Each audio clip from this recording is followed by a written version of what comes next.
कक्षा कोठा व्यवस्थापनको महत्व के हो त भन्ने कुरा हामीले जसरी भने पनि मिल्छ। तर एउटै मुख्य महत्व के हो भने सिकाइलाई अनुकूल वातावरण बनाउनु अथवा सिकाइको लागि अनुकूल वातावरण बनाउनु नै यसको मुख्य महत्व। सिकाइको लागि अनुकूल वातावरण बनाउनु, सिकाइको लागि अनुकूल वातावरण सिर्जना गर्छ, जे भने पनि हुन्छ है। यहाँ दिएका अरू कुराहरू सबै तपाईहरुले जसरी भने पनि मिल्छ। तर कक्षा कोठा व्यवस्थापन गर्नुको मुख्य महत्व अथवा किन गरिन्छ भन्यो भने सिकाइ वातावरण निर्माण गर्नु। त्यसैले कक्षा कोठा व्यवस्थापन गर्नुको मुख्य अभिप्राय चाहिँ के हो त भन्दा शिक्षकले कक्षामा बिना अवरोध शिक्षण सिकाइ गर्ने, त्यही नै हो उद्देश्य। त्यो भएर यहाँनिर अलिकति हामीले फरक ढंगले बुझ्नुपर्छ, त्यो भने सजिलो हुन्छ है।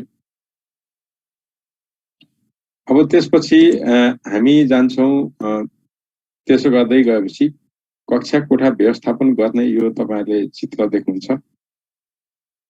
कक्षा कोठा व्यवस्थापन गर्दा जम्मा 3टा मान्छे सरिक हुन्छन्। पहिलो शिक्षक, जसको मुख्य दायित्व भएका अधिकारी हुन्, मुख्य दायित्व भएका अधिकारी हुन्। दोस्रो हो विद्यार्थी, जुन मुख्य सहयोगी अधिकारी हुन्। प्रधान अध्यापक, तेस्रो सामान्य सहयोगात्मक अधिकारी। अर्थात् 3टा व्यक्ति कक्षा कोठा व्यवस्थापनमा 3टा व्यक्ति सरिक हुन्छन् प्रत्यक्ष रूपमा।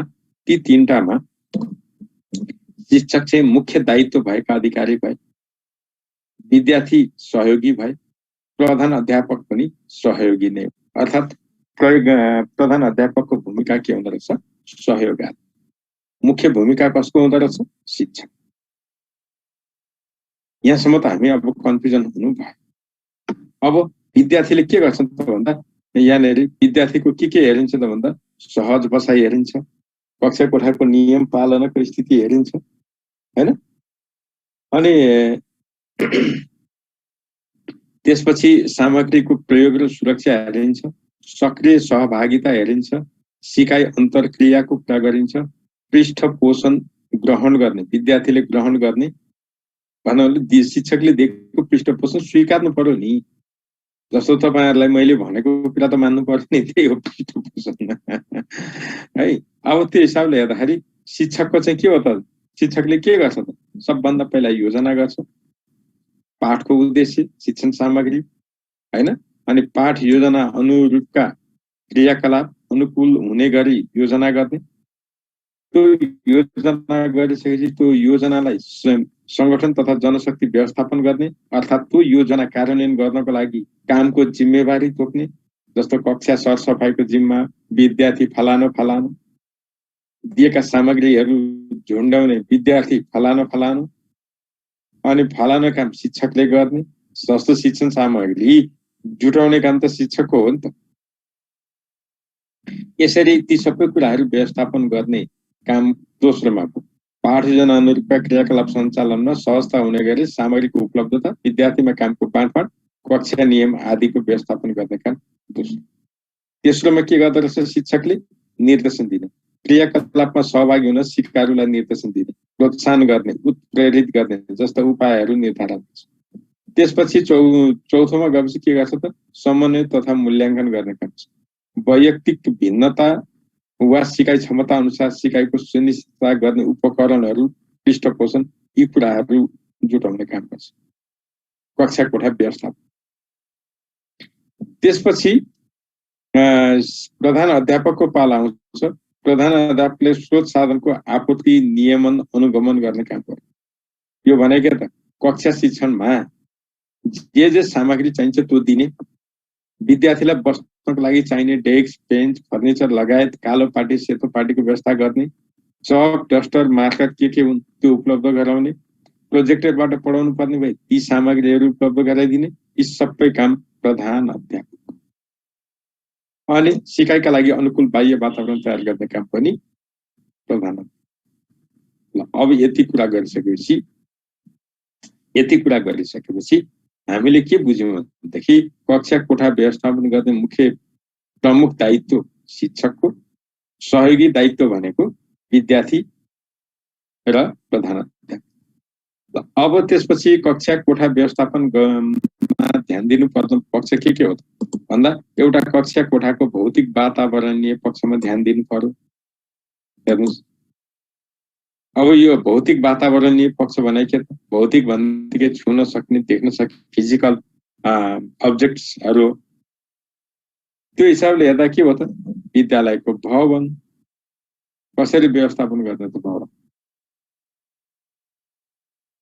धेरै कुराहरू हुन्छन्, यहाँबाट मुखले भनेर मात्रै ठ्याक्कै समेट्न सकिँदैन। जस्तो कुनै भवनमा चाहिँ छानो छैन होला, छानो झर्न आँटेको होला, छानो पुवाल परेको होला, माथि गौँथलीले गुन्डाएर गौँथली छिटबिट गर्दै भित्र छिरिराखेको होला। कति कति हामीले कल्पना गर्न नसक्ने गरेका स्थिति रहन्छ। ती सबै चिजको व्यवस्थापन। अनि अँध्यारो कोठा होला अथवा एकदमै चाहिने भन्दा बढी उज्यालो पनि होला, झ्यालमा पल्ला छैनन् होला, किताबले अड्काउनु पर्ने पनि होला जाडो भयो भने, इत्यादि। के कुनै कोठामा झ्यालै पनि छैन होला, गर्मी भयो झ्याल छैन, अब के गर्ने, इत्यादि स्थिति रहन्छ। ती सबै म्यानेज गरिदिने काम, व्यवस्थापन गरिदिने काम प्रधानाध्यापक हुन्छ। शिक्षकले त केही गर्छ। शिक्षकले कक्षा कोठा व्यवस्थापन गर्दा जे सामग्री उपलब्ध छ त्यसैको आधारमा त्यसैलाई व्यवस्थित गर्ने, त्यसैलाई उच्चतम प्रयोग गर्ने मात्रै हो। शिक्षकले नयाँ केही जुटाउन सक्दैन।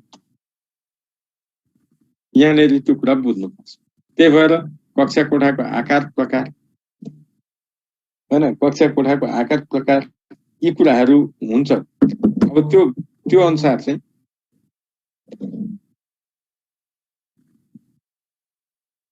कक्षा कोठामा बसाइ व्यवस्थापन गर्नुपर्ने होला। मानिलिउँ न, 1 लाइन बस्ने बेन्च पनि होला, 4 लाइन बस्ने बेन्च पनि होला, भनौँ न कोठा फराकिलो पनि होला, साँघुरो पनि होला, त्यसै अनुसारको व्यवस्थापन हुने। तपाईँले सोचे जस्तो तपाईँले कल्पना गरेर म यु आकारको बसाइ गर्छु, गोलाकार बसाइ गर्छु, भी सेपमा बसाइ गर्छु, जेड आकारमा बसाइ गर्छु, सम्भव नहुन सक्छ। त मानिलिउँ त्यो पनि कोठा पनि ठुलो छ, सबै छ, तर अहिलेका विद्यालयमा भएका फर्निचर हेर्नुहोस् त उचाल्नै सकिँदैन। ती फिक्स गरिदिएको हुन्छ, सबै फलामका ती लगाइदिएका हुन्छ, अनि त्यहीँनिर पाल पारेर नट कब्जा के फिक्स गरिदिएको हुन्छ। कसरी सार्नु? फर्निचर नै डेस्क बेन्च उचालेर सार्न सकिँदैन, कसरी बसाइ व्यवस्थापन? जे छ त्यसैमा गर्नु परेन, चाहेर मात्रै हुन्छ कि ईसीडी कक्षाको जस्तो हुनु पर्यो? धार्मिक बाल शिक्षाका जस्ता फर्निचर भए पनि सकिन्छ। त्यहाँ त कुसन पनि चल्यो नि त। ठुला कक्षामा कुसनमा राखेर भएन, लेख्नु परिहाल्छ। पलेटी कसरी लामो समय बस्न सक्दैनन् तिनीहरू, क्रियाकलाप गर्न असजिलो हुन्छ। त्यही भएर फर्निचर पनि त्यही किसिमको हुनु पर्यो। तर मूलत ध्यान दिनुपर्ने चाहिँ के हो भने कक्षामा कम्तीमा उज्यालो हुनु पर्यो, लेखेको कुरा देख्न सकिने बनाउनु पर्यो, अनि हावा चाहिँ आवत जावत गर्नु पर्यो, नत्र त निसासिहाल्छ। अनि तापक्रम व्यवस्थापन हुनु पर्यो, सरसफाइमा ध्यान दिनु पर्यो। यी कुराहरू छन्।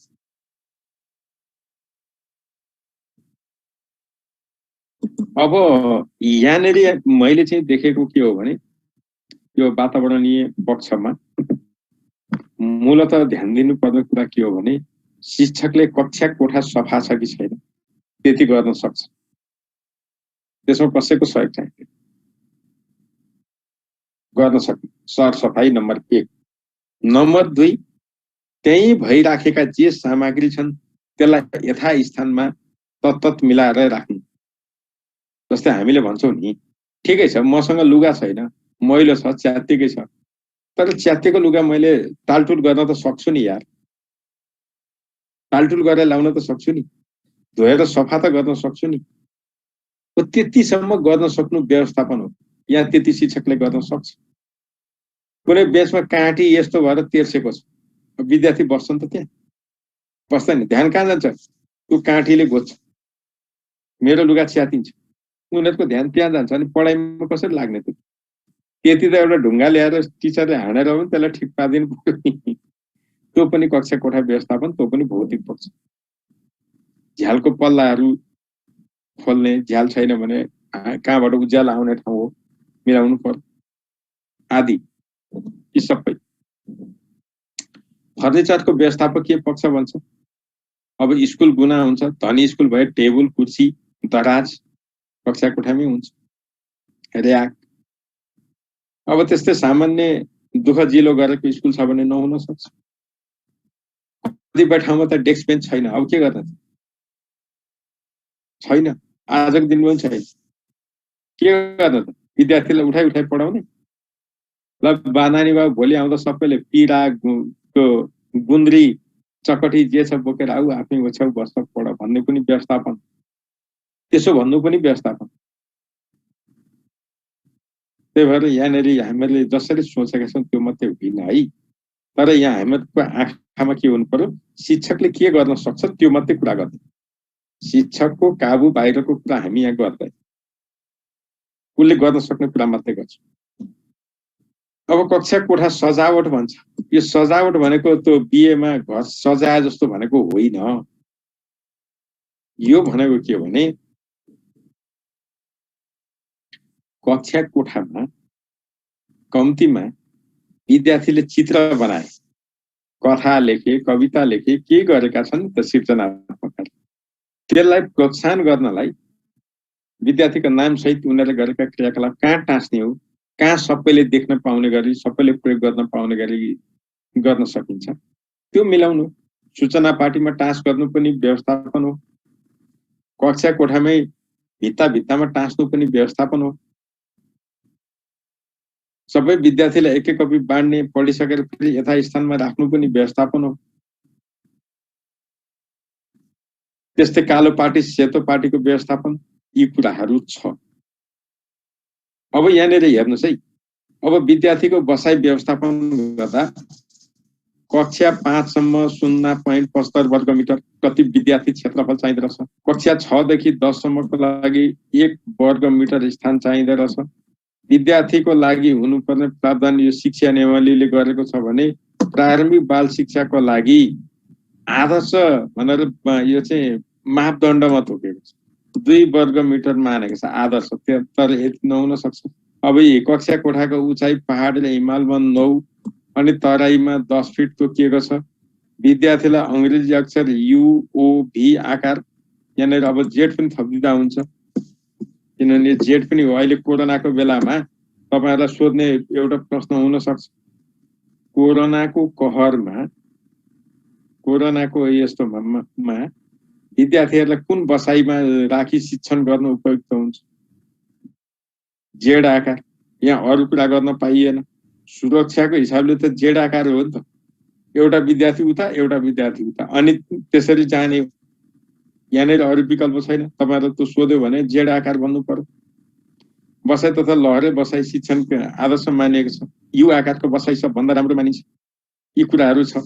त्यसरी नै कालो पाटीको आकार कति हुनु पर्यो? 5/8, 5 फिट चौडा, 8 फिट लम्बाइ भएको।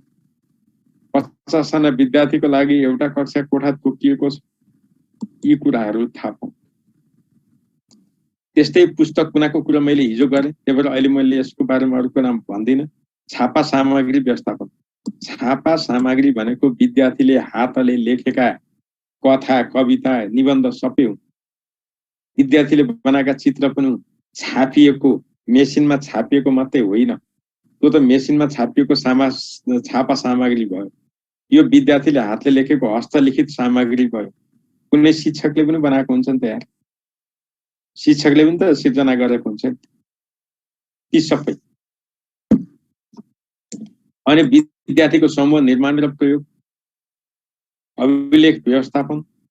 अब यहाँ अभिलेख चाहिँ के हुन्छ? अभिलेख व्यवस्थापन भनेको यहाँनिर पहिला विद्यार्थीको हाजिरीबाट सुरु हुन्छ।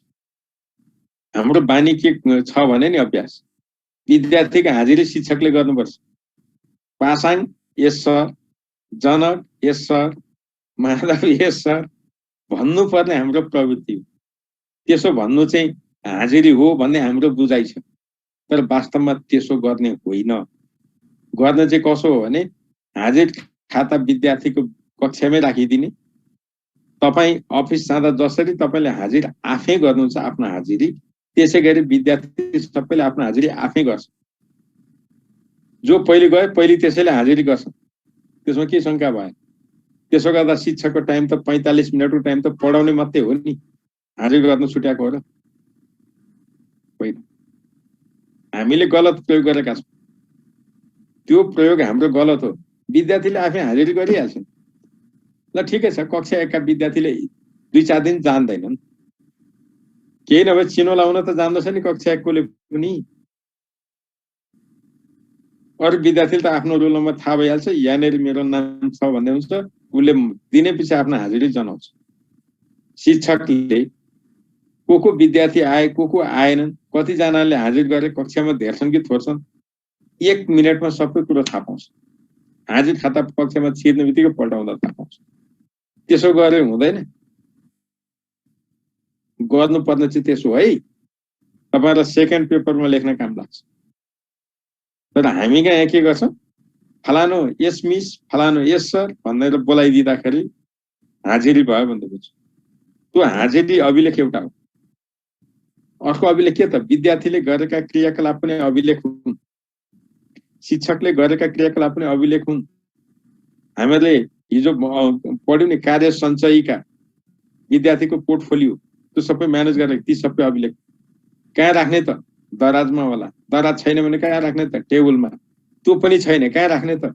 टिनको बाकस। त्यो पनि छैन कहाँ राख्ने त? कुनै एउटा कुनामा। त्यहाँ पनि छैन, त्यो पनि छैन कहाँ राख्ने त? अफिस कोठामा लगाएर कहीँ राख्नुपर्ने ठाउँ छुट्याइदिएको हुन्छ, त्यहाँ लगाएर राख्ने होला। त्यो पनि अभिलेख व्यवस्थापन हो। त्यही भएर यहाँनिर एउटै कुरा हेर्नु पर्दैन, विभिन्न कुराहरू हुन्छन्, ती सबैको व्यवस्थापन गर्नु कक्षा कोठा व्यवस्थापन। त्यही भएर यहाँनिर केही कुरो भएन है।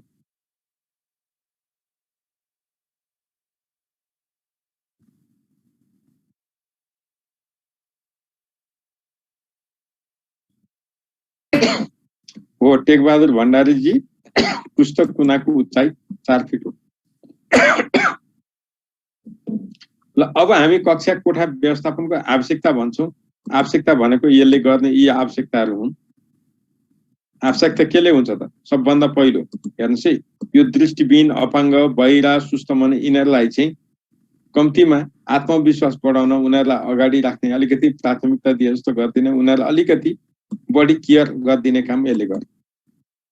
त्यसपछि अर्को भनेको चाहिँ विद्यार्थीहरूको भाषा, धर्म, संस्कृति आदि जस्ता कुराहरूमा विभेद नगर्ने, समान गर्ने। यसले के गर्छ? विभेद भयो भने तनाव सिर्जना गर्छ, द्वन्द्व बढाउँछ, ती कुराहरू गर्ने। त्यसपछि सिकाइमा सबैलाई सरिक गराउने, कक्षा छाड्ने यस्ता कार्यक्रमबाट रोक्ने, यी कुराहरू सबै हो कक्षा कोठा व्यवस्थापन। विद्यार्थीलाई विद्यालय किन जान मन लाग्दैन? तपाईँ आफै हेर्नुस् न, थोर ठाउँमा बसेर पढ्न मन लाग्छ र? लाग्दैन। तपाईँ एकदम वाउ भन्ने ठाउँ देख्नु भने के हुन्छ? लुगा जतिसुकै सफा लाउनुस्, गएर थ्याच्चै बस्दिनुहुन्छ। किन? तपाईलाई त्यो मन पर्यो।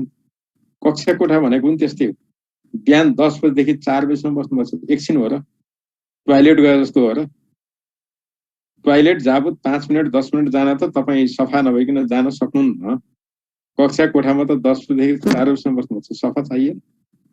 बस्नु लाग्ने चाहिएन? उकुस मुकुस हुने, गर्मी हुने, अत्यधिक जाडो आउने, झ्यालढोका नभएको, त्यस्तो कसले बस्नु सक्छ? बस्दैन। विद्यार्थीको ध्यान अन्त गइहाल्छ। शरीर पो त्यहाँ छ त डरले, मन त अन्त उठ्छ नि तपाईँको जस्तो। तपाईँहरूको पनि अहिले यहाँ के छ? सबैको शरीर त्यही छ, एक ठाउँमा जोडिनु भएको छ। तर मन चाहिँ आफ्नो आफ्नो तरिकामा छ। कतिले त्यहाँ अफ गर्नु भएको छ, मलाई बोल्दै गर्छ के छ र भन्नु, कतिले कता ध्यान दिनुहुन्छ। तपाईँहरू यहाँ अहिले 300 जना भन्दा बढी हुनुहुन्छ।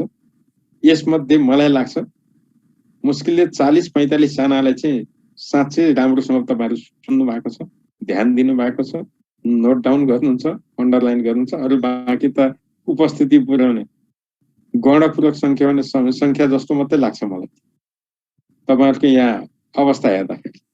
कारण किन हो भने तपाईँ विद्यार्थीको हातमा कलम भएन भने, कापी भएन भने र लेख्न त्यहाँ भन्दै गरेका महत्त्वपूर्ण कुराहरू टिप्नमा ध्यान गएन भने, त्यति 3टा क्रियाकलाप गर्नु भएन भने यु आर नो मोर विद्यार्थी कि तपाईँ यहाँ कसैले भनेर आएको होइन, तपाईँको मोटिभ के हो? जागिर खान। सिकाइ सिद्धान्त हामीले पढाएका छौँ। हेर्नुहोस् त 2 लाख भन्दा बढी छन् कि फारम भर्ने, सिट कति छन्? 17,000। कति मान्छे फालिनुपर्छ? अनि त्यति हुँदा पनि तपाईँलाई कम्पिटिसन, मैले साँच्चै कम्पिटिसन गर्नुपर्छ भन्ने चेत आएन? चेत आएको छ नि त, बल गर्नु पर्यो।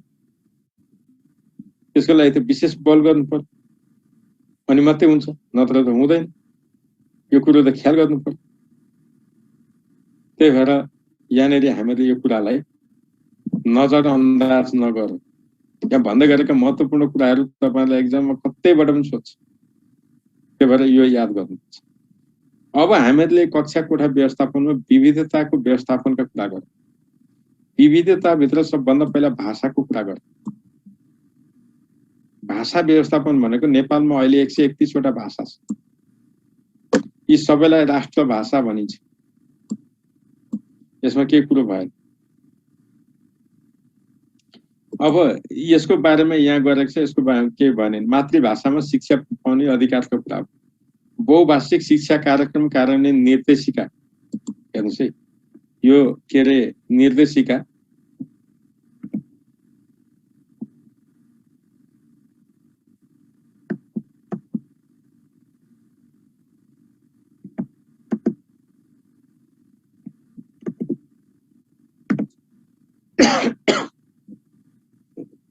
छैसठी त आइसकेको छ।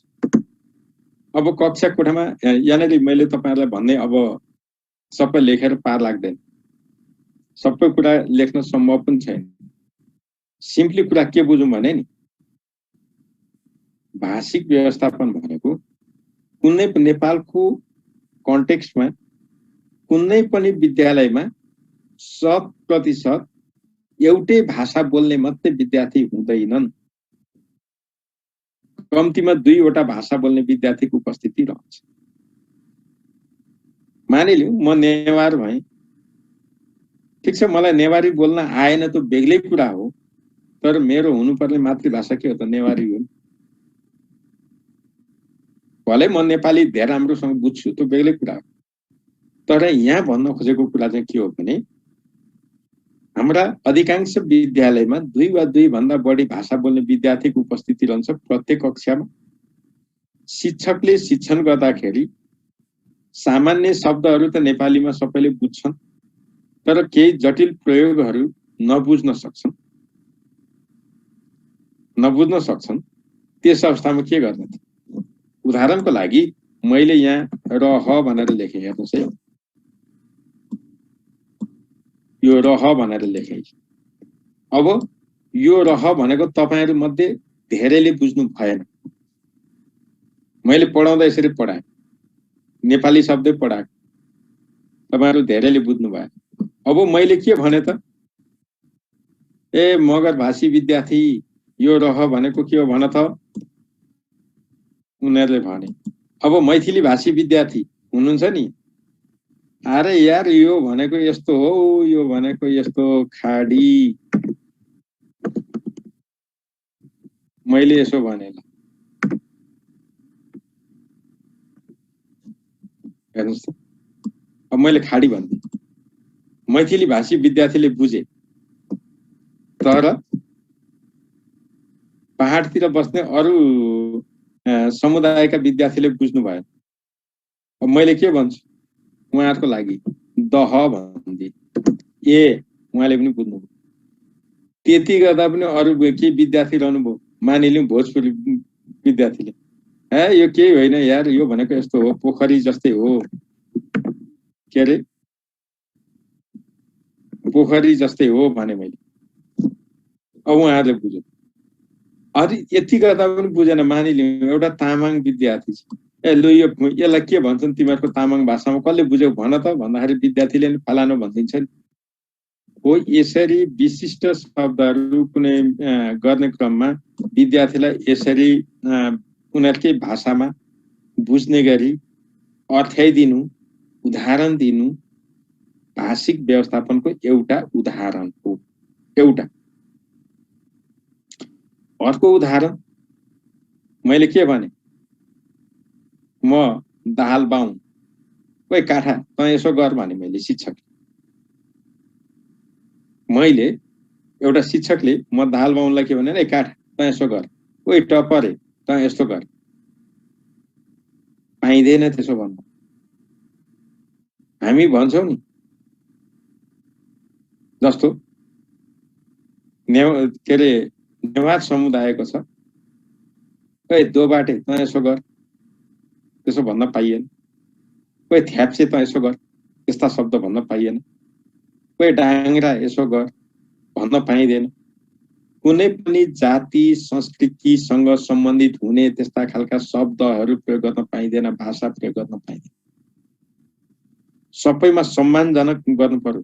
विद्यार्थीलाई ओइ काले, ओइ डल्ले भन्न पाइएन। भन्नलाई त जसको जहाँ बाहुल्यता छ भनिदिन्छ। सिराहाको एउटा कुनै स्कुलमा एउटा पहाडे समुदायको विद्यार्थी जस्तै पढिया त बोल्दा भनिदिन्छ, शिक्षकले भनिदिन्छ। त्यही विद्यार्थी त सिराहाको विद्यार्थी पहाडको एउटा कुनै स्कुलमा जस्तै मधेसी यो भन्छ भनिदिन्छ। यस्ता शब्द कहीँ पनि भन्न पाइँदैन। शिक्षकले जानेर नजानेर त्यस्ता शब्द व्यक्त गर्न पाएन भने, शिक्षकले व्यक्त नगरेपछि विद्यार्थीलाई पनि त्यस्तो कुरा बोल्न प्रोत्साहन गर्नुपर्छ भने, त्यो पनि के हो, भाषिक व्यवस्थापन हो। विद्यार्थीलाई उसको नाम जे हो त्यही नामबाट बोलाउनु पर्छ। विद्यालयमा जे नाम लेखेको छ त्यही नामबाट बोलाउनु पर्छ। कुनै पनि भाषामा यदि समुदायमा गलत अर्थ लाग्ने छ भने त्यस्ता शब्दहरूको प्रयोग सकभर गर्नु हुँदैन। जानेको छैन भने त गरिन्छ, त्यो बेग्लै कुरा हो, तर थाहा पाउँदा पाउँदै गर्नु हुँदैन। कुनै पनि भाषालाई संस्कृतिलाई हेपेर त्यस्ता खालका भाषाहरूको प्रयोग गर्नु हुँदैन भन्ने अभिप्राय दोस्रो। पहिलो अभिप्राय, मातृभाषामा पनि कठिन शब्दहरूको अर्थहरू बताइदिने गरी, मातृभाषामा पनि बुझाइदिने गरी प्रस्तुत हुनु, ती भएका विद्यार्थीहरूलाई नै परिचालन गर्नु, उनीहरूबाटै शब्दको अर्थहरू खोज्नु, यी सबै भाषिक व्यवस्थापनका नमुना उदाहरण। दोस्रो, भाषाको दृष्टिले कसैलाई हेप्ने पक्षपातपूर्ण व्यवहार, कसैलाई सम्मानजनक व्यवहार, कसैलाई हेपा व्यवहार, यस्तो कुनै गर्न पाइँदैन। समान व्यवहार गर्नु पर्छ। हेपेर त केही गर्न पाइएन। हेप्न त सबैलाई हेपियो भने पनि समान त भयो नि, तर त्यस्तो गर्न पाइएन। सम्मानजनकै गर्नु पर्छ हो। यस्तो व्यवस्थापन गर्नलाई एउटा भाषिक व्यवस्थापनको कुरा भयो। अब त्यसपछि छ सामाजिक व्यवस्थापन हो। अब सामाजिक व्यवस्थापन भनेको भेदभावपूर्ण वाक्य गर्न पाइँदैन। जस्तो अहिले भने नि टपरे बाहुन भन्, त्यो भने के, उसको पेसालाई लिएर गाली गरेको हो नि त, बाहुनको पेसालाई। कोही फलाम कुट्ने भन्यो, उसको पेसालाई लिएर गरेको हो नि। कोही जुत्ता सिलाउने भन्यो, फलाम उसको पेसालाई लिएर गरियो नि। यस्ता चिज गर्न पाइँदैन कि, कुनै पनि हालतमा गर्न पाइँदैन। उसको संस्कृति यी कुराहरूलाई रहन सहन लवाई खवाई गर्न पाइँदैन। अर्को त के कुरा गर्ने, यी कुराहरू जहाँ पनि आउँछ, जसको बाहुल्यता जहाँ छ त्यसले अल्पमतलब जहाँ पनि हेपेर व्यवहार गर्छ नै, बाई नेचर। तर स्कुलमा कक्षामा त्यो गर्न दिनु हुँदैन। त्यस्ता कुराहरूलाई निरुत्साहन गरिनुपर्छ भन्ने अभिप्राय व्यवस्थापन। त्यही भएर त व्यवस्थापन गर्नु पर्यो कि नि। ती उठान नहुने भएको त कहाँबाट गर्नु पर्दैन, पर्दैन थियो नि। त्यही भएर विविधताभित्र सामाजिक व्यवस्थापन पनि हुँदछ। त्यसपछि अर्को छ सिकाइ क्षमता व्यवस्थापन। यो भने के त, कक्षामा कोही विद्यार्थी तीव्र बुद्धिका हुन्छन्, कोही मध्यम बुद्धिका, कोही मन्द बुद्धिका, ती सबैले सिक्न सक्ने गरी व्यवस्थापन गर्नु। जान्ने विद्यार्थी सधैँ अगाडि बस्छन्, त्यसो गर्न नदिने। बसाइ व्यवस्थापनलाई पनि रोटेट गरिदिने। रोल नम्बर 1 आज अगाडि पहिलो बेन्चमा बसेको छ भने आइतबार ए बेन्चमा बस्यो भने भोलि बी बेन्चमा, पछि सी बेन्चमा, सबै विद्यार्थी सबै बेन्चमा पालै पालो घुमेर बस्न पाउने गर्यो भने फाइन। तर त्यहाँ के अरे सुस्त मनस्थितिका छन्, सुस्त श्रवण भएका छन्, कमजोर दृष्टिका छन् भने तिनीहरूलाई त सधैँ अगाडि राख्नु पर्यो नि त। त्यस्तै अब विद्यार्थीको तीव्र बुद्धिका विद्यार्थीको एउटा समूह, मध्यमको अर्को समूह, नजान्नेको अर्को समूह गर्न पनि सकियो। ती तीनटालाई छ्यासपिस बनाएर पनि गर्न सकियो र विद्यार्थीलाई नै सिकाउन प्रेरित गर्न पनि सकियो। पाठको उद्देश्य अनुसार। तर धेरै जसो चाहिँ जान्नेलाई एकातिर, नजान्नेलाई अर्कोतिर राखेर जान्नेलाई सामान्य निर्देशन दिने काम शिक्षकले गर्छ र नजान्नेलाई शिक्षकले स्काफोल्डिङ गरिदिने, त्यही बसेर सिकाउने गर्छ। नजान्नेलाई बढी प्राथमिकमा राखेर सिकाउँछ। त्यो पनि सिकाइ क्षमताको व्यवस्थापन हो। अर्को सिकाइ क्षमताको व्यवस्थापन के हो भन्दा रुचि अनुसारका क्रियाकलाप गर्न दिने। जस्तै तपाईले मानिलिउँ परियोजना कार्य दिँदै हुनुहुन्छ। परियोजना कार्य सबैलाई एउटै त दिनुहुन्न, फरक फरक दिनुहुन्छ। ल कसले चाहिँ पात पतिङ गरेर सङ्कलन गर्नमा रुचि कसलाई छ, ढुङ्गा गिटी सङ्कलन गर्ने कसलाई छ, साना कक्षालाई दिनुहुन्छ होला। अथवा तपाईले दिने परियोजना कार्यमा विविधता 4-5 वटा परियोजना कार्य छान्नुहुन्छ होला। ल कुनमा कसको रुचि छ त्यस अनुसार गर। सानो भन्दा सानो कुरा के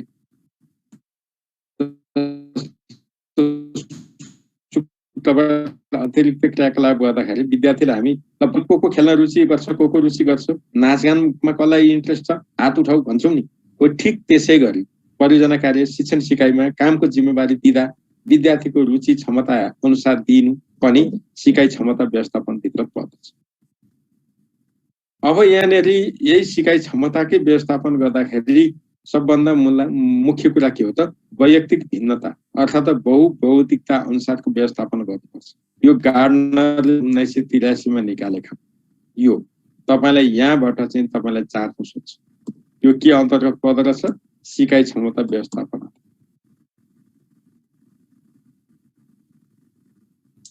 अब यसको कुरा के हो त? अब यहाँबाट तपाईलाई जाँचमा सोध्नु चाहिँ के हो भने कुनै विद्यार्थीले निबन्ध प्रतियोगितामा अथवा विद्यालयले शुक्रबार आयोजना गर्ने निबन्धात्मक प्रतियोगितामा उत्कृष्ट नतिजा हासिल गर्न सक्षम विद्यार्थीलाई तलका मध्ये कुन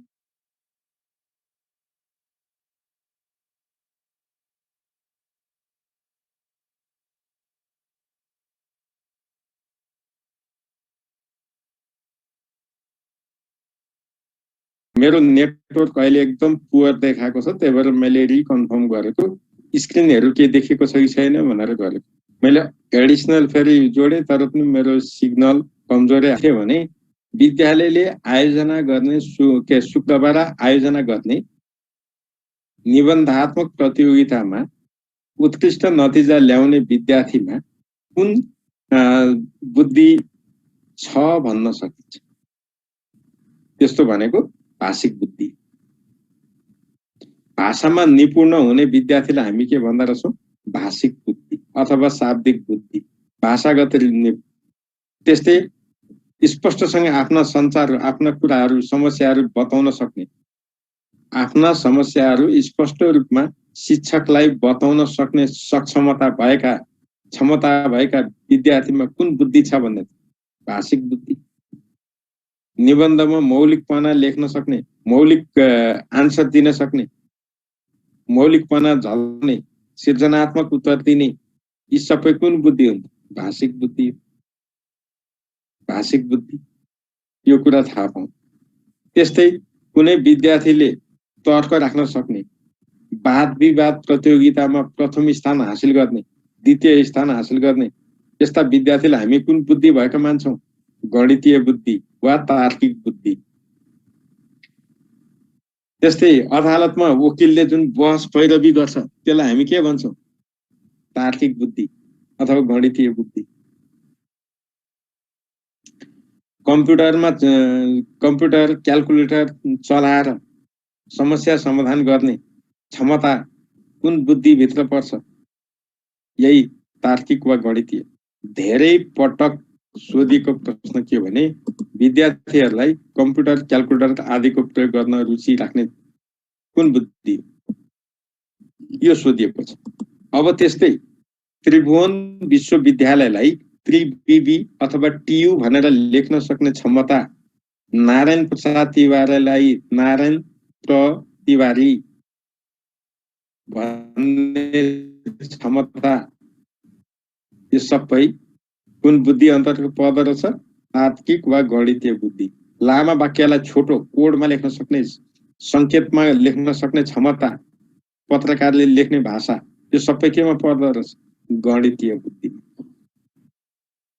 जस्तो हामीहरूले भिलेज एजुकेसन प्लानलाई भिसी, पाठ्यक्रम विकास केन्द्रलाई सीडीसी, मन्त्रालयलाई एमओईएसटी, शिक्षा विज्ञान तथा प्रविधि मन्त्रालयलाई भन्छौँ नि, त्यो संक्षेप रूपमा भन्ने पनि कुन बुद्धि रहेछ?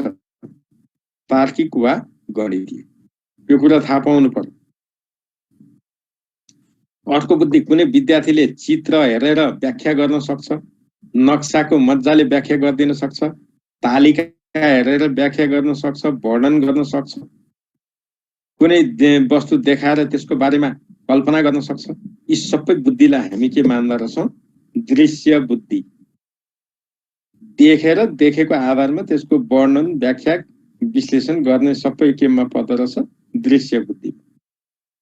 कुनै विद्यार्थीले भलिबल राम्रोसँग खेल्नु, फुटबल राम्रोसँग खेल्नु, कबड्डी राम्रोसँग खेल्नु, यो कुन बुद्धि हो? शारीरिक बुद्धि। उकालो छिटो कुनै 100 मिटरको दौड एकदम छिटो पुरा गर्नु, म्याराथन दौडिन सक्नु, यी सबै कुन बुद्धि पर्यो? शारीरिक बुद्धि। यहाँ बुद्धि भने के? इन्टेलिजेन्स। फेरि बुद्धि भनेको हामीले अन्ततिर लैजान्छौँ, त्यस्तो होइन, इन्टेलिजेन्स। तपाईहरुलाई एक्जाममा सोध्ने प्रश्न यिनै हुन्। अहिले मैले जे भने यी प्रश्नहरू तपाईहरुले याद गर्नुहोस्। सजिलो खालको छ, भोक्नु पर्ने होइन, कुरा बुझ्दा त भयो नि।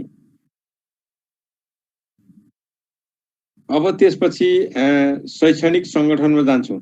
यति गरेपछि हामीहरूले कक्षा कोठा व्यवस्थापनलाई टुङ्ग्यायौँ। कक्षा कोठा व्यवस्थापन भित्र पनि विविधताको व्यवस्थापन गर्यौं। अब हामी जान्छौँ कता? शैक्षणिक संगठन। यहाँसम्म त हामी कसैलाई केही कुरामा कन्फ्युजन छैन।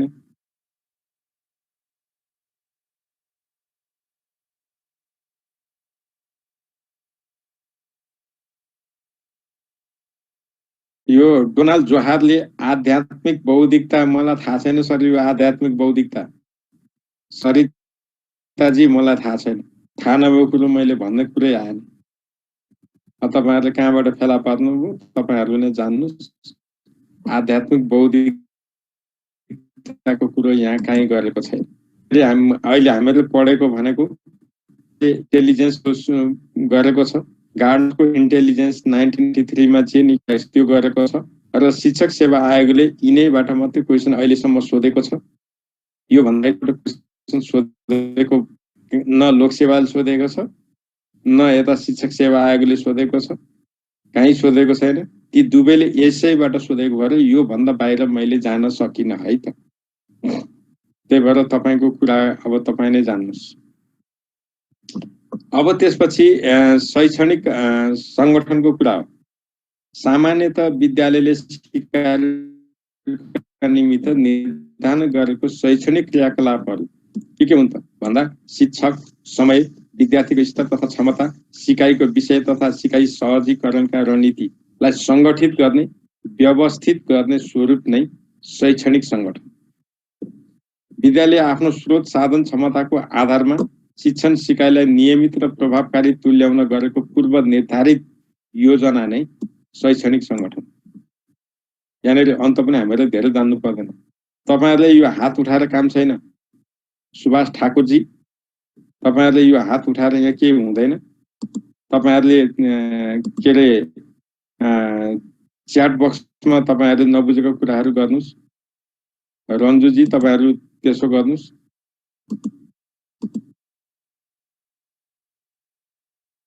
यो मैले एउटा कुरो के बुझ्दिन भने तपाईहरु सबैलाई भिडियो अन गरेर हात यसो गरेर देखाउँदाखेरि मात्रै त्यो त बोल्ने मौका पाउनु न।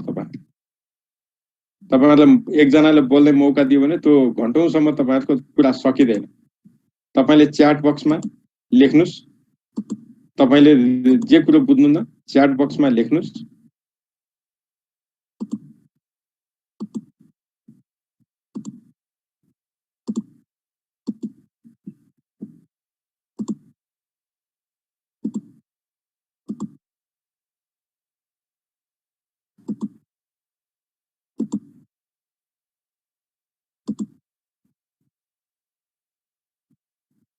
अब त्यसपछि यहाँनिर फेरि कति गर्नु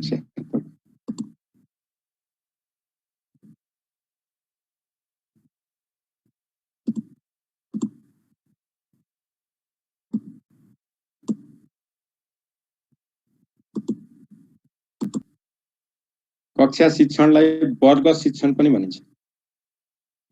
वर्ग ग्रेड टिचिङ हो अंग्रेजीमा चाहिँ, तर कक्षा शिक्षण भन्नु र वर्ग शिक्षण भन्नु एउटै हो है नेपालको कन्टेक्स्टमा चाहिँ। तर वास्तवमा वर्ग भनेको चाहिँ सेक्सन, तर यहाँ फरक ढंगले उपयोग गरिएको छ। कक्षा त कक्षा नै हो, कक्षामा एउटै कक्षामा नै हो। कक्षा 3 मा section A, section B, section C हुन्छ नि, त्यो सेक्सनमा विभाजन गर्नु चाहिँ वर्ग हो। तर यहाँ हाम्रो सन्दर्भमा के गरेको छ, वर्ग शिक्षण भन्नु पनि कक्षा शिक्षण नै हो भनेर बुझ्नु पर्यो। त्यही भएर कक्षा शिक्षण भन्नु र वर्ग शिक्षण भन्नु एउटै कुरा हो।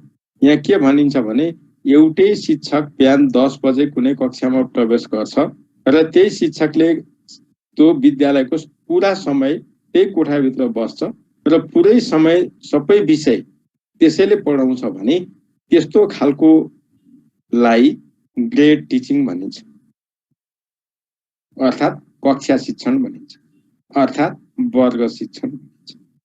एउटै शिक्षक सबै विषय पढाउँछ र पुरा समय विद्यालय समयभरि एउटै कक्षामा बस्दछ भने यो दुईटा कन्डिसन मिट भएको अवस्थालाई, पूरा भएको अवस्थालाई कक्षा शिक्षण भनिन्छ। यति यसमा ठ्याक्कै बुझ्नुपर्ने यति। अब यसका केही कुराहरू थाहा पाउनु पर्यो। तपाईलाई यहाँ सोध्ने भनेको कक्षा शिक्षण कुन हो, कक्षा शिक्षणको विशेषता कुन हो कुन होइन, कहिलेकाहीँ विशेषताबाट यो कुन वर्ग कुन शैक्षणिक संगठन हो भनेर सोध्छ ती कुराहरू। अब यसमा थाहा पाउनु पर्ने कुरा अर्को के हो भने यो कक्षा 3 सम्म मात्रै उपयोगी हुन्छ। कक्षा 3 भन्दा माथि यसलाई उपयोगी मानिदैन। कारण के हो भने शिक्षकको क्षमता पुग्दैन। शिक्षकको क्षमता कक्षा 3 सम्मलाई मात्रै, त्यो भन्दा माथिका विषयमा यसले गर्न सक्दैन। अनि यहाँनिर विभिन्न विषयलाई थीमेटिक विधिहरूसँग चाहिँ थीमेटिक विधि अनुसार अन्तर सम्बन्ध स्थापित गरी सिकाउन सकिन्छ यसले। अनि विद्यार्थीको वैयक्तिक भिन्नताका आधारमा शिक्षण गर्न सकिन्छ। यी कुरा कक्षा शिक्षणका मुख्य अवधारणा हो। त्यसो भने यसको फाइदा के हो त? तपाईलाई जाँचमा सोध्ने कुरा के हो भने शिक्षक र विद्यार्थी बीच घनिष्ठ सम्बन्ध स्थापित हुने शैक्षणिक संगठन कुन हो? शिक्षक र विद्यार्थी बीच घनिष्ठ सम्बन्ध स्थापित गर्न सकिने भएको अत्यन्तै सुमधुर सम्बन्ध भएको शैक्षणिक संगठन कुन हो? यो आयो भने कक्षा शिक्षण। वैयक्तिक भिन्नता अनुसार शिक्षण सिकाइ गर्न सकिने शैक्षणिक संगठन कुन हो? त्यो पनि यही हो। कुनै विषयलाई बढी समय र कुनै विषयलाई घटी समय दिएर शिक्षण गर्न सकिने संगठन कुन हो? यही हो है। पुरै कक्षाका विद्यार्थीको सिकाइको जिम्मेवारी एउटै शिक्षकमा हुने शैक्षणिक संगठन कुन हो? त्यो पनि यही हो है। अब त्यसपछि यसले के गर्छ त? कुनै एउटा शिक्षक कुनै दिन बिदामा बस्दा सम्पूर्ण विषयको पठन पाठन अवरुद्ध हुने शैक्षणिक संगठन कुन हो? त्यो पनि यही हो। किनभने त्यो शिक्षक बिदामा बस्ने बित्तिकै कक्षाका सबै विषय पठन पाठन बन्द। शिक्षक बिदामा वा बिरामी हुँदा नै कक्षा खाली, विद्यालय नै गएन भने खाली, कुनै पनि मानेन। अब बिरामी हुन त पाइयो नि, बिदा लिन त पाइयो नि, ती त आधिकारिक कुरा हुन् नि त। तर त्यस अवस्थामा पनि पठन पाठन अवरुद्ध हुने चाहिँ कुन हो त भन्दा कक्षा शिक्षण। अनि यसमा विषयहरू बीचको समन्वय गरी शिक्षण गर्न अलिकति कठिनाइ हुन सक्ला। त्यसको लागि शिक्षक अलिक निपुण चाहिएला। अनि एउटा शिक्षक कमजोर हुँदा, अब तपाईलाई यहाँ सोध्ने, यदि शिक्षकको शिक्षण सक्षमता कमजोर भएमा सबै विषयको सिकाइ उपलब्धि कमजोर हुने संगठन कुन हो? त्यो प्रश्न आयो भने यही हो कक्षा शिक्षण। तपाईलाई कक्षा शिक्षणका बारेमा यति अहिले भनेका प्रश्नहरुमा तपाईले ध्यान दिनुभयो भने यसमा पुग्छ, पढिरहनु पर्दैन। त्यसपछि छ बहु कक्षा शिक्षण, मल्टी ग्रेड टिचिङ। अब यसमा कक्षा शिक्षण र यसमा समानता के छ भन्दा समानता केही पनि छैन, शिक्षण गर्ने कुरा मात्रै हो। यहाँनिर एउटा कुरा थोरै समानता छ, के छ भने यहाँ पनि एउटै शिक्षकले पढाउँछ, त्यहाँ पनि एउटै शिक्षकले पढाउँछ, तर त्यहाँ सबै विषय पढाउँछ, यहाँ सबै कक्षालाई पढाउँछ, फरक त्यति। अब बसन्ता पोखरेलजी, तपाईलाई मैले भिडियो अफ गर्नुस् भनेको छु, तपाईहरु कसैलाई पनि भिडियो अन गर्ने अनुमति भएन। तपाईहरुको भिडियो डिस्टर्ब हो, मलाई पनि डिस्टर्ब हो, सुहाउँदिला भएन, बन्द गर्नुस्। बहुकक्षा शिक्षणमा 2 वा 2 भन्दा बढी कक्षाका विद्यार्थीलाई 2 वा 2 भन्दा बढी कक्षाका विद्यार्थीलाई एक साथ एउटै कोठामा, फरक एउटै कोठामा एउटै कक्षामा राखेर एउटै समयमा एउटै शिक्षकले शिक्षण गर्ने क्रियाकलापलाई यहाँनेर कक्षा शिक्षण भनिएको हो। अर्थात् एउटै शिक्षकले कक्षा 1 लाई पनि पढायो, 2 लाई पनि पढायो, 3 लाई पनि पढायो, अथवा 1 र 2 लाई पढायो, अथवा 1, 2, 3, 4 लाई नै पढायो। त्यस्तो खालको दुईटा कक्षालाई एउटै कक्षामा मिसाउनु र एउटै समयमा शिक्षण गर्ने मुख्य विशेषता भएको शैक्षणिक संगठन नै बहुकक्षा शिक्षण। अब यो कस्तोमा त गुणस्तरको हिसाबले सबभन्दा कमजोर शैक्षणिक संगठन हो। सिकाइ गुणस्तरको आधारमा सबभन्दा कमजोर शैक्षणिक संगठन।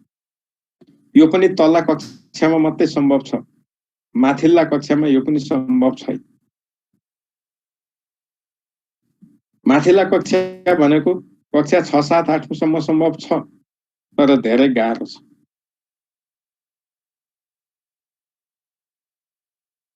त्यसो गर्नलाई गाह्रो छ। कारण किनभने कक्षा त खप्टिन्छौ। अब नेपाली नै पढाए पनि कक्षा 8 मा पढाउने नेपाली र कक्षा 6 मा पढाउने नेपाली त एउटै हुँदैन नि त।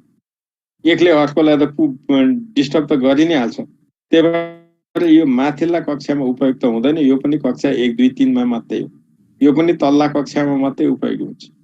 तर यसको तपाईलाई जाँचमा सोध्ने प्रश्न के हो भने बहुकक्षा शिक्षण तलका मध्ये कुन भौगोलिक क्षेत्रमा सञ्चालन गर्नु नेपाल जस्ता देशका लागि हितकर रहन्छ, लाभदायी रहन्छ?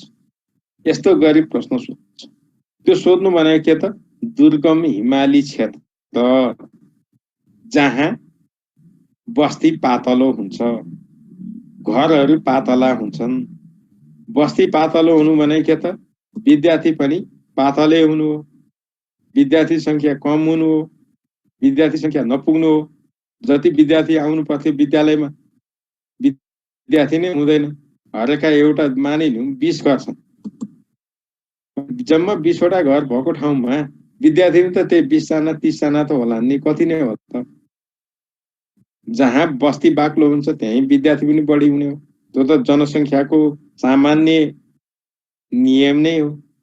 त्यो भएकोले अब यहाँनिर किन यसो गर्ने त भन्दा मानिलिउँ सोलुखुम्बुको नाम्चे गाउँपालिकाको एउटा थोर्से भन्ने गाउँमा स्कुल चाहियो। 10 घर धुरी छ, जम्मा 10 घर धुरी छन्। त्यहाँका विद्यार्थीले नै पढ्न पाउने अधिकार त उत्तिकै हो नि, काठमाडौँका जत्तिकै। तर त्यहाँ एउटा स्कुलै स्थापना गरिदिनु पर्यो भने लागत त धान्नै सकिँदैन नेपाल जस्तो देशले। त्यसमा के गर्ने त? अब कक्षा 1 मा 2 जना विद्यार्थी होला, जम्मा त 10 घर छ, 20 जना विद्यार्थी होला। त्यो 20 जना मध्ये कुनै कक्षा 1 मा पढ्ने होला, कुनै 2 मा पढ्ने होला, कुनै 3 मा पढ्ने होला, कुनै 4 मा पढ्ने होला। त्यो सबै गरेर त्यति भएका हुन्। त्यसलाई के गर्ने त भन्दा शिक्षक पनि थोरै दिए भयो, एउटै कोठा अथवा 2टा कोठाको भवन बनाइदिए भयो, अरू लागत घटाउन सकियो, तर पढ्न पाउने अधिकारलाई सुनिश्चित गर्यो। त्यो हिसाबले बहुकक्षा शिक्षण चाहिएको, अरू हिसाबले होइन।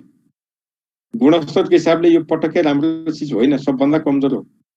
तर नेपाल जस्तो भौगोलिक विकटता भएको ठाउँ जहाँ विद्यालय अथवा शिक्षक दरबन्दी पर्याप्त रूपमा उपलब्ध गराउन सकिँदैन, त्यस अवस्था। अब दोस्रो ठाउँ कहाँको बहुकक्षा शिक्षण सञ्चालन गर्ने त? त्यो त सरकारको कुरो हो। विद्यालयले कुन शैक्षणिक संगठन छान्ने त? कक्षा शिक्षण छान्ने कि बहुकक्षा शिक्षण छान्ने त? यो भनेको कक्षा 1 देखि 5 सम्म चलेको विद्यालय छ, तर शिक्षक संख्या 2 जना अथवा 3 जना छन् भने त्यहाँनेरि त्यस्ता विद्यालय तराईमै भए पनि बहुकक्षा शिक्षणमा जानु परेन? परिहाल्यो भने त्यसमा विकल्पै छैन नि। त्यही भएर कक्षा संख्या भन्दा शिक्षक संख्या कम भएको अवस्थामा बहुकक्षा शिक्षण विकल्प छैन, बहुकक्षा शिक्षण नै जाने। त्यही भएर यहाँनेरि अब गत कसरी शिक्षण गर्ने त भन्दा कक्षा 1 को एउटा समूह, कक्षा 2 को अर्को समूह, कक्षा 3 को अर्को समूह, कक्षागत समूह भयो। अब यसबाट फाइदा चाहिँ के त भन्दा शिक्षक संख्या कम हुँदा पनि शिक्षण गर्न सकिने, विद्यार्थीमा सहयोगात्मक भावनाको विकास हुन्छ। यो भनेको के त? कक्षा 3 ले 2 लाई सिकाउँछ, 2 ले 1 लाई सिकाउँछ, सिकाउन सक्छ नि त। अनि सघाइदिउँ न त भन्ने हुन्छ। तपाईलाई जाँचमा सोध्ने प्रश्न चाहिँ के हो भने कुनै पनि विद्यार्थीलाई शैक्षिक सत्रको बीचैमा कक्षा चढाउने काम तलका मध्ये कुन शैक्षणिक संगठनमा मात्र गर्न सक्छ भन्ने प्रश्न आयो भने यही बहुकक्षा शिक्षण, अरूमा सकिँदैन। यसमा चैतसम्म पर्खिराख्नु पर्दैन। कक्षा 2 बाट लो आजदेखि त 3 कक्षाको भइस भन्दा टिचरले भन्दै भयो, किनभने पढाउने टिचर त्यही हो, त्यो विद्यार्थीको क्षमता उसलाई नै थाहा छ। फेरि त अर्को कक्षामा सिकाउने पनि त्यही हो। त्यही भएकोले गर्दाखेरि बहुकक्षा शिक्षणमा मात्रै शैक्षिक सत्रको बीचैमा कुनै पनि समयमा कक्षा उकाल्न सकिन्छ, अरू कुनैमा त्यस्तो काम गर्न पाइँदैन। यसको कुरा त्यति सबभन्दा राम्रो। अनि थोरै भौतिक सेवा सुविधाको बीचमा पनि शिक्षण गर्ने यही हो। त्यस्तै अब यहाँनेरि दक्ष र तालिम प्राप्त शिक्षक भएन भने बहुकक्षा शिक्षण गर्न सकिन्छ, प्रभावकारी हुँदैन। सक्न त सकिन्छ, जसरी पनि चल्छ, तर प्रभावकारी हुँदैन। विद्यार्थीका क्रियाकलाप गर्न नसकिने, विद्यार्थी केन्द्रित क्रियाकलाप गर्न सकस पर्ने शैक्षणिक संगठन कुन हो? बहुकक्षा शिक्षण नै हो। शिक्षकको कार्यतालिका रुटिन बनाउन सबभन्दा गाह्रो हुने शैक्षणिक संगठन कुन हो? त्यो कुन हो भन्नुस्? यही बहुकक्षा शिक्षण। अर्को बहुकक्षा बहुस्तरमा पनि त्यो गाह्रो छ, तर यसमा झन् गाह्रो। सिकाइका दृष्टिले सबभन्दा कमजोर गुणस्तर मानिने शैक्षणिक संगठन, यति कुरा तपाईहरुले याद गर्नुपर्छ। त्यसो भने विषय शिक्षण, सब्जेक्ट टिचिङ, यो कस्तो त? एउटा शिक्षकले सबै कक्षामा एउटा मात्रै विषय अध्यापन गर्छ भने नेपाली शिक्षक, गणित शिक्षक, विज्ञान शिक्षक, यो यसैका उदाहरण हो। अब तपाईलाई जाँचमा सोध्छु, सिकारुले विशेषज्ञ शिक्षकको सेवा पाउने शैक्षणिक संगठन कुन हो? सिकारुले विशेषज्ञ शिक्षकको शैक्षणिक सेवा पाउने शैक्षणिक संगठन कुन हो? त्यो भन्यो भने विषय शिक्षक। शिक्षक कमजोर हुँदा पनि समग्र सिकाइ उपलब्धिमा खासै नकारात्मक प्रभाव नपर्ने शैक्षणिक संगठन कुन हो? त्यो पनि यही विशेष हो। मानिलिउँ न, नेपाली शिक्षा कमजोर भयो त के भयो? गणित, अंग्रेजी, विज्ञानको त पढाइ राम्रै हुन्छ नि, त्यही एउटा विषयमा मात्रै न नकारात्मक प्रभाव पर्यो। तर अघिका शैक्षणिक संगठन हेर्नुस् त, कक्षा शिक्षणमा पनि बहुकक्षा शिक्षणमा पनि एउटा शिक्षक कमजोर हुँदाखेरि कति प्रभाव पर्दो रहेछ। त्यही भएर यहाँ त्यो। त्यसपछि तपाईलाई अर्को सोध्ने, शिक्षक र विद्यार्थी बीच एकदमै न्यूनतम सम्बन्ध रहने, कहिलेकाहीँ चिन्जान पनि नहुने, तलका मध्ये कुन शैक्षणिक संगठनमा हुन्छ? यही विषय शिक्षणमा एउटा विषय र अर्को विषय बीच समन्वय स्थापित गरेर शिक्षण गर्न नसकिने शैक्षणिक संगठन कुन हो? त्यो पनि विषय शिक्षण। गणित र नेपालीको बीचमा कसरी तालमेल गराउनु?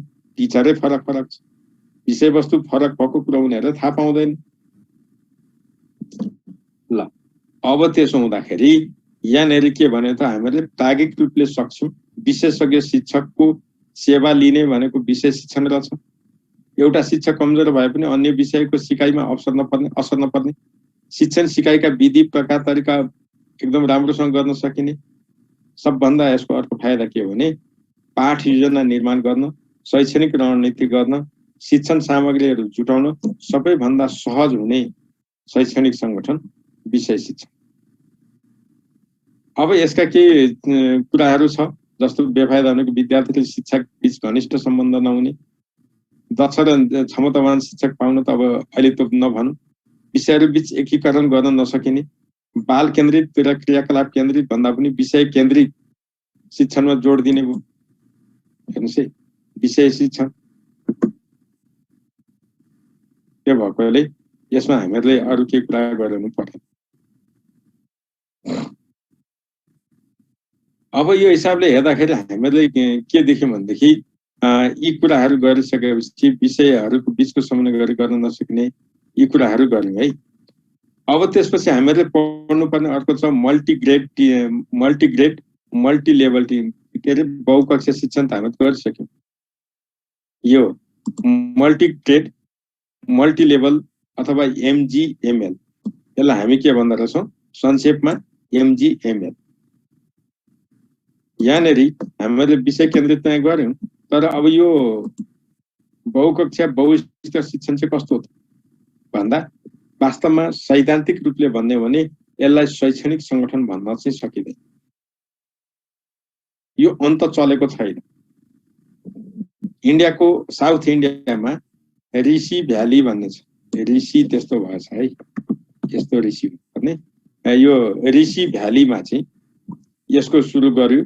त्यो रिभर भन्ने संस्थाले गर्यो। त्यो रिभरको अर्थ के हो भने Rishi Bhyali center for educational resources भनेको छ। यो जाँचमा सोध्दैन तपाईलाई, त्यो सोध्ने कुरा छैन। तपाईलाई जाँचमा सोध्ने के हो भने नेपालमा बहुकक्षा बहुस्तर शिक्षण शैक्षणिक संगठन कहिलेदेखि अवलम्बन गरियो भने 2066। यसले के गर्छ भने शिक्षण सामग्रीको विकास स्थानीय स्तरमै गरिन्छ, शिक्षक तालिम त्यही दिइन्छ र कक्षा कोठाको प्रबन्ध गरिन्छ। अर्थात् पाठ्य पुस्तकको विकल्पको रूपमा पनि यो प्रयोग गरिन्छ। पाठ्य पुस्तकको विकल्पको रूपमा जहाँ समयमा पाठ्य पुस्तक उपलब्ध गराउन सकिँदैन, जहाँ बस्ती पातलो छ, विद्यार्थी संख्या थोरै छन्, त्यस्तो ठाउँमा बहुकक्षा बहुस्तर शिक्षण गर्न सकिन्छ। यो बहुकक्षा भन्दा के आधारले फरक छ त भन्दा कक्षा 1 देखि 5 सम्मका विद्यार्थीलाई एकै ठाउँमा राख्न सकिन्छ। शिक्षक 2 जना 3 जना हुन सक्छन्, 4 जना पनि हुन सक्छन्, तर सबैले सँगै बसेर सहयोगीको काम गर्छ हुन सक्छ। तर त्यति धेरै शिक्षक त यस्तोमा किन दिन्थ्यो र? यहाँ पनि शिक्षकको अभाव मानिलिउँ। कक्षा 5 सम्म पढेको भए पढाइ हुने भएको भए 2 जना अथवा 3 जना शिक्षक होला। त्यही भएर नै यो ल्याएको। पाठ्य पुस्तक समयमा पुग्न नसक्ने दुर्गम क्षेत्रमा यो कुराहरू आउने। अब यहाँनिर के हो भने विभिन्न स्तरका विद्यार्थीलाई एकै ठाउँमा राखेर शिक्षण गरिने कार्डको माध्यम। कार्ड भनेको चाहिँ तपाईले मेटा कार्ड त थाहा छ, त्यस्तो पनि हुन सक्छ। अहिले जुन फोटोकपी पेपर छ त्यो पनि हुन सक्छ, त्यसलाई पनि कार्ड भनेर मानिन्छ। त्यसैमा छापेर हातले लेखेर प्रिन्ट गरेर फोटोकपी गरेर अर्को फोटो फ्रेम जत्र उसमा चाहिँ लेमिनेटेड, जसरी तपाईले मार्कसिट सर्टिफिकेटहरू लेमिनेटेड गर्नुहुन्छ प्लास्टिक लेमिनेटेड, त्यसरी पनि गर्न सकिन्छ ताकि विद्यार्थीले त्यहाँ केयरमेट गर्न नसकुन्, नच्यातुन्, पानी पोखिहाल्यो भने नभिजोस्, भोलिको दिनमा पनि प्रयोग गर्न सकियोस् इत्यादि तवरले गरिन्छ। अब यहाँ के भयो त, यसमा पनि 2 वा 2 भन्दा बढी कक्षाका विद्यार्थीलाई एकै ठाउँ राख्नु, त्यही भएर बहुकक्षा। त्यसमा त कोही कुरो भएन। अब स्तर चाहिँ के त, विद्यार्थीको सिकाइ स्तर 1, सिकाइ स्तर 2, सिकाइ स्तर 3, त्यसरी सिकाइ स्तर छुट्याएको हुन्छ। ती सबै खालकालाई एकै ठाउँ राखेर सिक्ने। अब तपाईलाई यहाँबाट जाँचमा सोध्ने मुख्य प्रश्न चाहिँ के हो भने विद्यार्थीको सिकाइलाई सुनिश्चितता ग्यारेन्टी गर्ने शैक्षणिक संगठन कुन हो? विद्यार्थीको सिकाइलाई अथवा न्यूनतम सिकाइलाई ग्यारेन्टी गर्ने सुनिश्चित गर्ने शैक्षणिक संगठन कुन हो? त्यो भने नि बहुकक्षा बहुस्तर हो। अब यसमा जम्मा कतिवटा समूह हुन्छन्? सक्रिय समूह 4 वटा हुन्छ।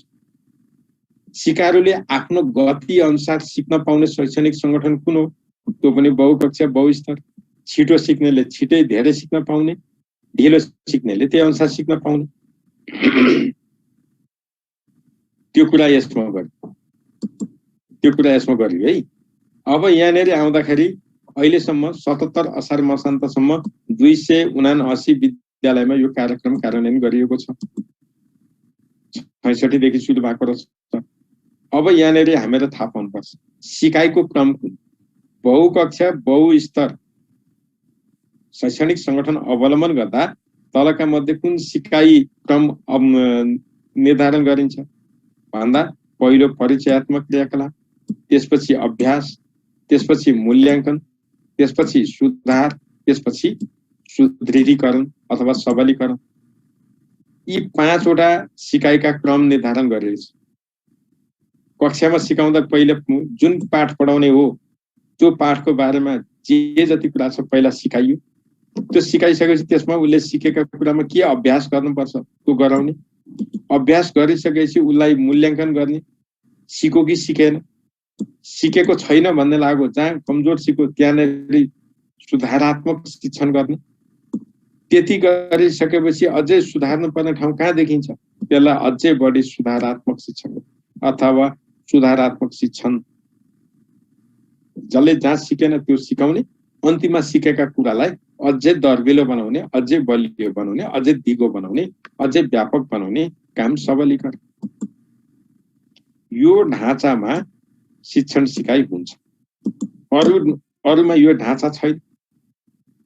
अरूको त के हो त पहिला शिक्षकले शिक्षण गर्ने अथवा अन्तर्क्रिया गर्ने, अनि क्रियाकलाप सञ्चालन गर्ने, त्यसपछि मूल्याङ्कन गर्ने, पृष्ठपोषण दिने, अनि गृह कार्य दिने। यहाँ चाहिँ अलिकति फरक छ। अब यहाँनेरि शिक्षकको भूमिका सहजकर्ता हुन्छ। विद्यार्थीले आफ्नो गति अनुसार सिक्छन्, यो क्रियाकलाप अनुसार हुन्छ। अब विद्यार्थीका 4 वटा समूह निर्माण हुन्छ भनेका छौँ। 4 वटा समूह है।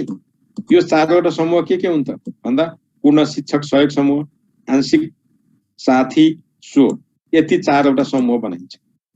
पूर्ण शिक्षक सहयोग समूह भन्ने बित्तिकै के बुझियो? यी विद्यार्थी सबभन्दा कमजोर सिकाइ स्तर भएका रहेछन्। शिक्षकको सहायता धेर चाहिँदो रहेछ। शिक्षकको सहायता बिना यिनीहरूले सिक्न सक्दा रहन्छन् भन्ने खालका विद्यार्थीहरूको समूह। आंशिक शिक्षक सहयोग समूह भने के त? शिक्षकले अलिअलि सहयोग गरिदिने, विद्यार्थीले आफै सिक्ने, गर्न सक्छन् त्यति गरेर भन्ने समूह। साथी सहयोग समूह भने के त? शिक्षक नभए पनि समूहमा भएका साथीले सिकाउँदाखेरि पनि सिक्न सक्ने क्षमता भएका विद्यार्थी। स्व सिकाइ समूह भनेको कस्तो त? शिक्षकले सामान्य मात्रै निर्देशन दिँदा पनि विद्यार्थी आफैले गर्न सक्ने खालका अलिक तीक्ष्ण बुद्धि भएका विद्यार्थी, जान्ने विद्यार्थी रहेछ भनेर बुझ्यो। यसरी विद्यार्थीलाई यो समूहमा राखिँदो रहेछ। 4 वटा समूहमा गरिन्छ। अब यो हिसाबले हेर्दा के हुन्छ त भन्दा पूर्ण शिक्षक सहयोग समूहमा 50% समय, त्यो कक्षामा जति समय शिक्षकले पाएको छ 50% टाइम पूर्ण शिक्षक सहयोगी समूहलाई गर्ने रहेछ। 25% समय आंशिक शिक्षक सहयोगी समूहलाई, सहपाठी सहयोगी समूहलाई 15% समय र स्व सिकाइ समूहलाई 10% समय दिइने रहेछ।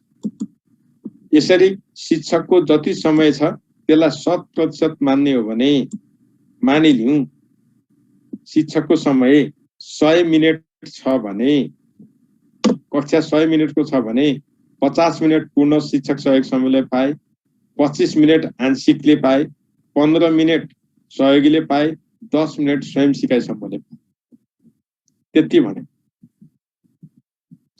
अब यो कस्तो ठाउँमा चाहिँ यो कार्यक्रम सञ्चालन हुन्छ भन्दा विकट एवं दुर्गम स्थानमा रहेका विद्यालय, भौतिक पूर्वाधार न्यून भएका विद्यालय, कक्षा संख्या भन्दा शिक्षक संख्या कम भएका विद्यालय, विद्यार्थी संख्या न्यून भएका विद्यालय, यो चारवटा आधारमा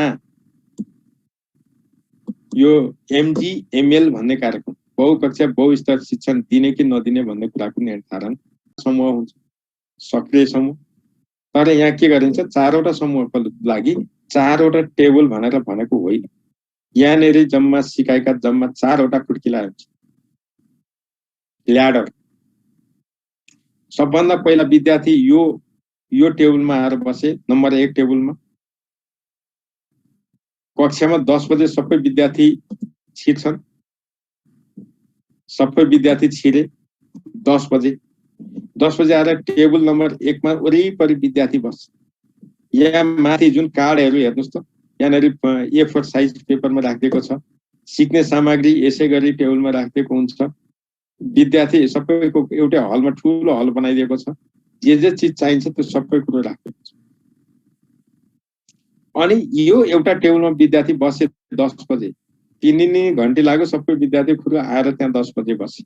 अब बाँकी 3टा टेबल के हुन्छन्, खाली हुन्छ। शिक्षकले टेबल 1 मा जान्छ। अब यहाँ के गरिन्छ, कुनै सेता कार्ड छन्, कुनै राता, कुनै पहेँला, कुनै नीला रङले छुट्याएको छ, तर कालो चाहिँ राखिदैन है, ब्ल्याक कार्ड प्रयोग गरिँदैन, बाँकीहरू कुनै पनि गर्न सक्छ। अनि विद्यार्थीलाई के गरिदिएको हुन्छ त, सिकाइ क्षमता स्तरको छुट्याइदिएको हुन्छ।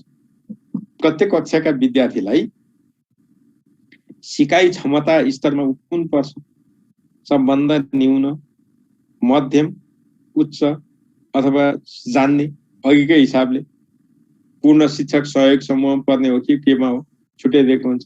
त्यो विद्यार्थी सरासर त्यो टेबलमा आउँछ, 1 नम्बर टेबलमा। उसले आफ्नो सिकाइ क्षमता जुन छ त्यो अनुसारको रङ भाला कार्डमा उसले बसेर काम गर्छ। ठिक त्यसको अगाडि बस्छ, उसले त्यहाँ काम गर्छ।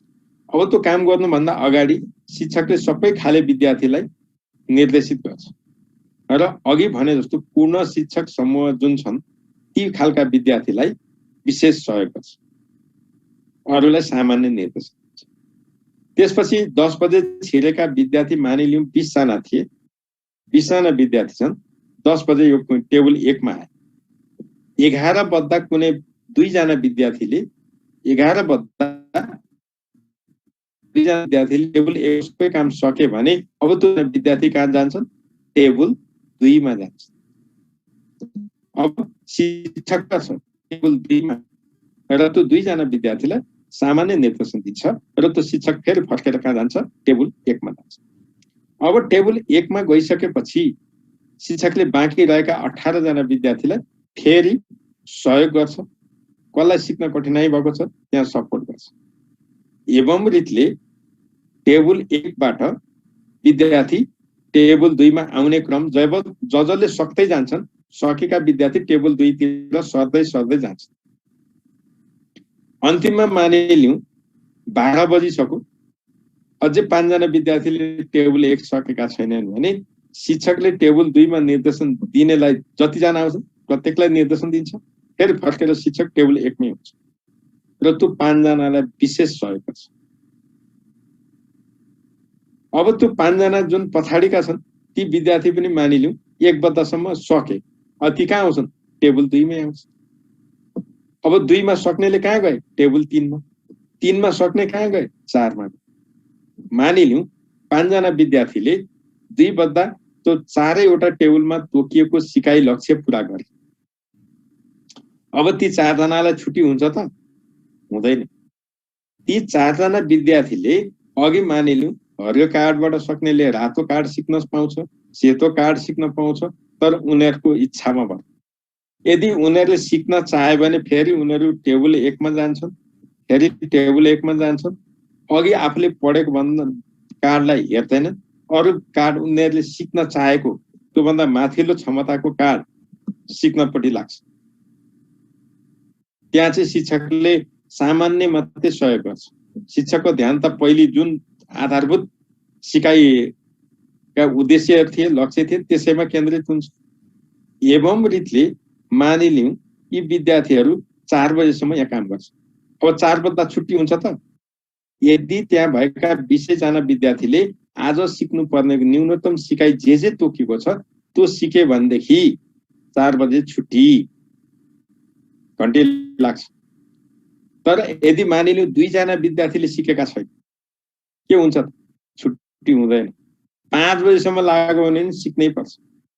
सबै विद्यार्थी एकैचोटि छिर्ने हुन्, एकैचोटि निस्किने हुन्। छिटो सक्नेले छिटो घर जान्छु भन्न पाइँदैन। अब त्यहाँ के गरिन्छ त? जसले पहिला सक्छ, अब पछि सक्ने विद्यार्थीलाई पहिले सकेका विद्यार्थीले पनि सिकाउन पाउँछन्। होइन हामी सिकाउँदैनौँ न, हामी नयाँ कुरा सिक्छौँ भने उनीहरू सिक्न पनि पाउँछ। दुईटै अप्सन त्यहाँ।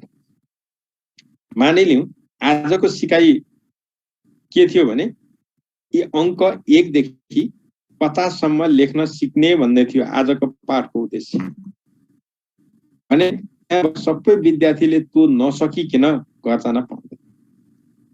मानिलिउँ 5 बज्यो, अझै एउटा विद्यार्थीले सकेन, छुट्टी हुँदैन त? हुँदैन। अब त्यसलाई सिकाउने अरू तरिका लगाउँछ शिक्षकले, 1 by 1 गर्छ, हात मात्र हुन्छ कि घोटा के गर्छ भने सिकाउँछ। र अन्तिममा सबभन्दा कमजोर स्तर भएको विद्यार्थीले पनि आजको दिनमा सिक्नुपर्ने न्यूनतम कुरा सिकिसकेपछि मात्रै अब छुट्टी भयो। ल अब मानिलिउँ त्यसो भने ढिलो हुँदा त्यस्तो हुँदो रहेछ। सबै विद्यार्थीले यो पाठ चाहिँ आजको सिक्ने काम छुट्टी हुन्छ त? हुँदैन। 4 सम्म नै बस्नुपर्छ। उनीहरू थप सिक्नु पर्छ। जसले जुन काम गरिराखेका थिए त्योभन्दा बाहिरको काम गर्ने। मानिलिउँ पहिले समूहमा बस्नेले सबभन्दा माथिल्लो स्तरको सिकाइ भएको कार्डबाटै सिकिसके, ती विद्यार्थी चाहिँ के गर्छन् भन्दा त्यहाँनिर फेरि यहाँ हेर्नुहोस्, यहाँ र्याकमा अरू सामग्रीहरू राखेको छ, त्यताबाट पढ्न पाउँछ। अर्थात् यिनीहरूलाई पढाइमा कतै कमी। त्यही भएर यो खालको मोडलमा के भनिएको भने सिकाइको सुनिश्चितता गर्ने, ग्यारेन्टी गर्ने शैक्षणिक संगठन कुन हो भने यही एमजिएमएल। त्यही भएर भनेको सबै विद्यार्थीको सिकाइलाई सुनिश्चित गर्न सकिन्छ। विद्यार्थीले विद्यालय गरेर सिक्ने शैक्षणिक संगठन कुन हो? त्यो पनि एमजिएमएल। बहुकक्षा बहुस्तरमा पनि हुन्छ, के बहुकक्षा शिक्षणमा पनि हुन्छ, तर त्यसमा चाहिँ के हुन्छ आफ्नो आफ्नो पाठ गर्ने हुन्छ। तर यहाँ चाहिँ हुन्छ, त्यहाँ पनि सम्भव छ, तर यहाँ चाहिँ प्र्याक्टिसमै आयो। त्यो कुरा थाहा पाउँ। अब सबैतिर यस्तै सुविधा सम्पन्न त हल हुँदैन। यो त धेरै सुविधा सम्पन्न भइहाल्यो नि। हेर्नुहोस् न, कुर्सी टेबल यस्तो राखेको, टिभी, अनि यहाँनिर चाहिँ लाइटिङ सिस्टम, त्यसपछि यहाँ प्रोजेक्टर, यस्ता चिज राखेर त यो त धेरै राम्रो भइगयो। यस्तो खालको त सुविधा कहाँ होला? यो त गाह्रो छ। तर यस्तो खालको पनि हुन सक्छ नि। हेर्नुहोस् न, दुईतिर बसेर पढ्ने, यहाँ टेबलमा तपाईहरुले देख्नु भएको छ कि छैन? देखेको भए तपाईहरुले यो चित्र देखिएको छैन सर भन्नु होला हैन? अब यहाँनेरि यो खालको राखेको छ। त्यही भएर यस्ता कुराहरु अब तपाईहरुले नबुझेका कुराहरु के सोध्नु भएको छ यहाँ भने एमजीएमएल को सुरुवात सिन्धुपाल्चोक जिल्लाबाट सुरु भएको हो सर भनेर भन्नुहुन्छ शुभम जी। मलाई थाहा छैन है। कारण किन भन्नुहुन्छ भने यो एमजीएमएल 66 सालमा सुरु गर्यो भन्नु, एकैचोटि कुन विद्यालयमा छान्ने भन्यो, फलाना विद्यालय जहाँ किताब पुग्दैन भनियो। त्यसको आधिकारिक अभिलेख शिक्षा विभागमा उपलब्ध छैन। अरूले दिएको अभिलेखलाई आधार मान्न मिल्दैन। त्यति बेलाको शिक्षा विभागको अभिलेख हेर्नुपर्छ। त्यही भएर मात्रै मैले यसमा त भन्नु भएन। त्यो भन्न मेरो तर्फबाट मिलेन है साथी। अब यहाँनेरि हामीहरूले तपाईहरुलाई जाँच सोध्ने मूल प्रश्न चाहिँ के हो भने सिकाइको सुनिश्चितता भएको शैक्षणिक संगठन। अरू कुरा के कुरो भएन। अब सिकाइमा फुड्किला हुने ल्याडर हुने कुन हो? यही हो। किनभने एउटा टेबलमा सिकेको कुरा एउटा ल्याडर भयो, एउटा खुड्किलो भयो। जसरी भर्याङको सबभन्दा तल्लो खुड्किलो पहिला चढ्ने, अनि त्योभन्दा माथिल्लो, अनि त्यसपछि माथिल्लो हो, त्यस्ता खुड्किलाहरू त्यहाँ र त्यो अघि हामीहरू 6 वटा कुरा गर्यौं। के गरेका थियौँ भने यहाँनेरि यो 5 वटा कुरा गरेका थियौँ। यो सबलीकरण, परिचय, अभ्यास, मूल्याङ्कन, सुधार र सबलीकरण, यो 5 वटा खुड्किला छ। यही हो खुड्किला भनेको। पहिला परिचय नसकिकन अभ्यासमा जान पाइँदैन, अभ्यास नसकिकन मूल्याङ्कनमा जान पाइँदैन, मूल्याङ्कन नसकिकन सुधारमा जान पाइँदैन, त्यो नसकि सबलीकरणमा जान पाइँदैन। यसलाई भनेको है। त्यही भएर यो शैक्षणिक संगठनबाट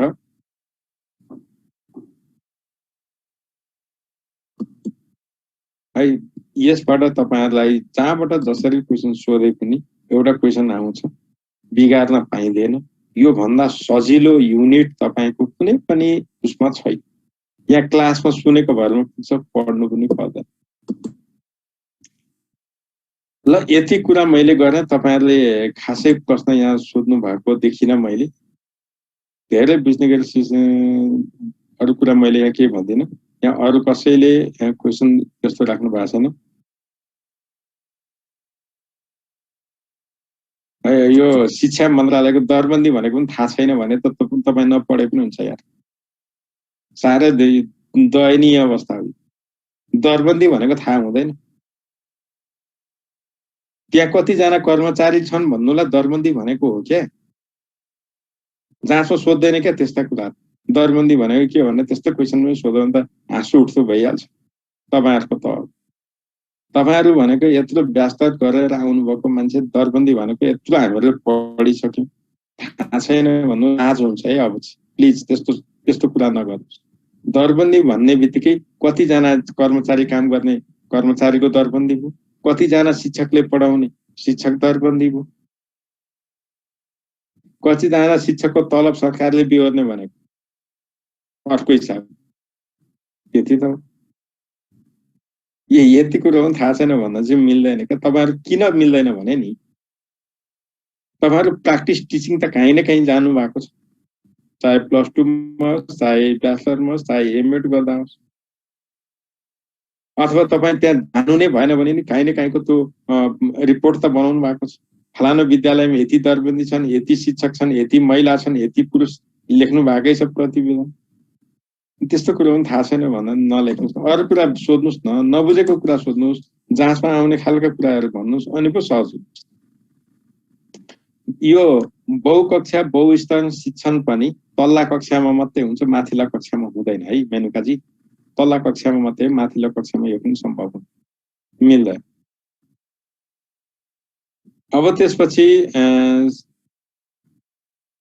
सबलीकरण भनेको चाहिँ सुधार गर्ने, स्ट्रेन्थ, सक्षम बनाउनु हो है। अब यी सानातिना शब्दहरू त अलिक याद गरौँ न साथी। मापन गर्ने आधार भनेको शिक्षकले आफै तय गर्छ। शिक्षकले आफैले त्यहाँ पाठबाट प्रश्न सोध्छ, विद्यार्थीले गरेन हेर्छ, अभ्यास गर्न दिइन्छ।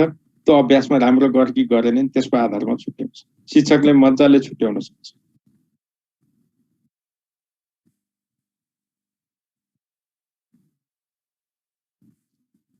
अनिताजी, भिजुअल इन्टेलिजेन्स भनेको के भने जसले कुनै सामान देखेर, कुनै चीज देखेर त्यसको बारेमा व्याख्या गर्न सक्नु भिजुअल दृष्टि। तपाई जो बाटोमा पुग्नुभयो त्यहाँनेरि एरो छुट्याएको हुन्छ। एउटा दायाँ जाने यता जान पुगिन्छ, अर्को बाटो यता पुगिन्छ भनेर लेखेको ठाउँमा त देख्नु भएको छ नि। त्यो एरो पछ्याएर जानु पनि भिजुअल दृष्टि हो। गुगल म्याप हेरेर तपाई गन्तव्यमा पुग्नु पनि भिजुअल दृष्टि हो। नेपालको नक्सा हेरेर त्यहाँको व्याख्या गर्नु पनि भिजुअल दृष्टि, भिजुअल इन्टेलिजेन्स नै हो। यस्तोमा झुकिनु पर्ने के छ? त्यहाँ तालिका दिएको हुन्छ, के अरे कुनैमा फरक छुट्याउने तालिका होला, कुनैमा तुलना गर्ने तालिका होला, त्यो तालिका हेरेर त्यसको बारेमा व्याख्या वर्णन गर्नु दृश्य बुद्धि नै हो, भिजुअल इन्टेलिजेन्स नै हो। अब नझुकिनु।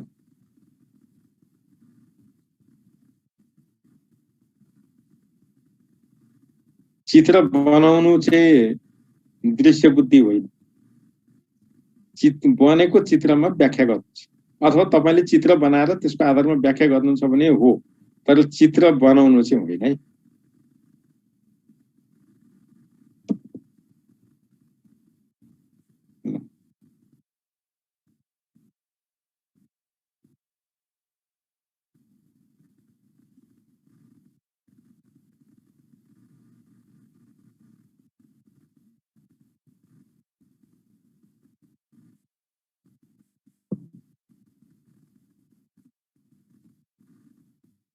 तार्किक र गणितीय बुद्धिलाई एउटै मानिन्छ। जस्तो कम्प्युटरले कसरी काम गर्छ त्यही आधारमा कम्प्युटरले गर्ने काम भनेकै गणितीय हो, अनि त्यहाँनेरि त्यो के को आधारमा गर्छ, लजिकको आधारमा गर्छ। त्यही भएर यो दुईटैलाई एकै ठाउँमा एउटै इन्टेलिजेन्स भनेर मानिएको छ है, फरक होइन। त्यही भएर यहाँ के भनिन्छ, तपाईहरुले जुन आइक्यू गर्नुहुन्छ, जसको गणितमा दखल राम्रो छ त्यो विद्यार्थीको आइक्यू राम्रो हुन्छ, जसको गणितमा अलिक कमजोर छ त्यसको आइक्यू पनि कमजोर छ। यो कुरा गरियो। ल अब यति कुरा गरिसकेपछि हामी विपद व्यवस्थापनतर्फ लाग्छौँ। त्यसपछि दोस्रो विपद व्यवस्थापन। अब विपद व्यवस्थापन भनेको के त भन्दा विपद पहिला के हो त, व्यवस्थापन भनेको त हामीले हिजै कुरा गरिसक्यो, पोस्ट कर एमक्यू सबै खाले व्यवस्थापनमा त्यही फर्मुला लाग्छ, तपाईले त्यहाँ झुकिनै पर्दैन। त्यसैको अधिकतम उपयोग गरिने स्थिति नै व्यवस्थापन। व्यवस्थापन भनेको जे उपलब्ध छ, उपलब्ध नभएको चीज खोज्ने होइन, जे उपलब्ध छ त्यसैलाई म्याक्सिमम उपयोग गर्नु चाहिँ व्यवस्थापन। मानिलिनुहोस् तपाई 10 जना विद्यार्थी हुनुहुन्छ, 10 जनाको बीचमा एउटा गुरु बुक दियो भने 10 जनाले त्यो गुरु बुक म्याक्सिमम पढ्न पाउने गरी जसरी व्यवस्थापन गर्नुहुन्छ त्यो व्यवस्थापन। तर त्यसलाई च्यातेर पाना पाना बाँड्नु चाहिँ व्यवस्थापन हो। च्यातेर पाना बाँड्नु चाहिँ उच्च व्यवस्थापन, राम्रो व्यवस्थापन हो। राम्रो व्यवस्थापन चाहिँ के त, एउटा तरिका हुन सक्ला 5 बजेदेखि 6 बजेसम्म एउटाले, 6 देखि 7 अर्कोले, 7 देखि 8 अर्कोले पालै पालो गर्ने। अर्को व्यवस्थापन के होला त, फोटोकपी गरेर फेरि सबैलाई बाँड्नु, त्यो चाहिँ राम्रो विकल्प होला। तर त्यसले त खर्च पनि माग्यो, खर्च छ कि छैन त्यसले पनि निर्णय गर्छ। त्यही भएर व्यवस्थापन भन्ने बित्तिकै हामीले हिजो पढेको के भने योजना संगठन अन्तिममा गएर बजेट भन्छ, क्षमताको पनि कुरा आउँछ। त्यही भएर हामीले यहाँ व्यवस्थापन भन्ने बित्तिकै के बुझ्नु पर्यो भने जे चीज उपलब्ध छ त्यसैलाई महत्त्वका साथ उच्च प्रयोग गर्ने गरी म्याक्सिमम युटिलाइजेसन गर्ने हिसाबले गरिने क्रियाकलाप नै व्यवस्थापन। यहाँ अरु गर्नु पर्यो।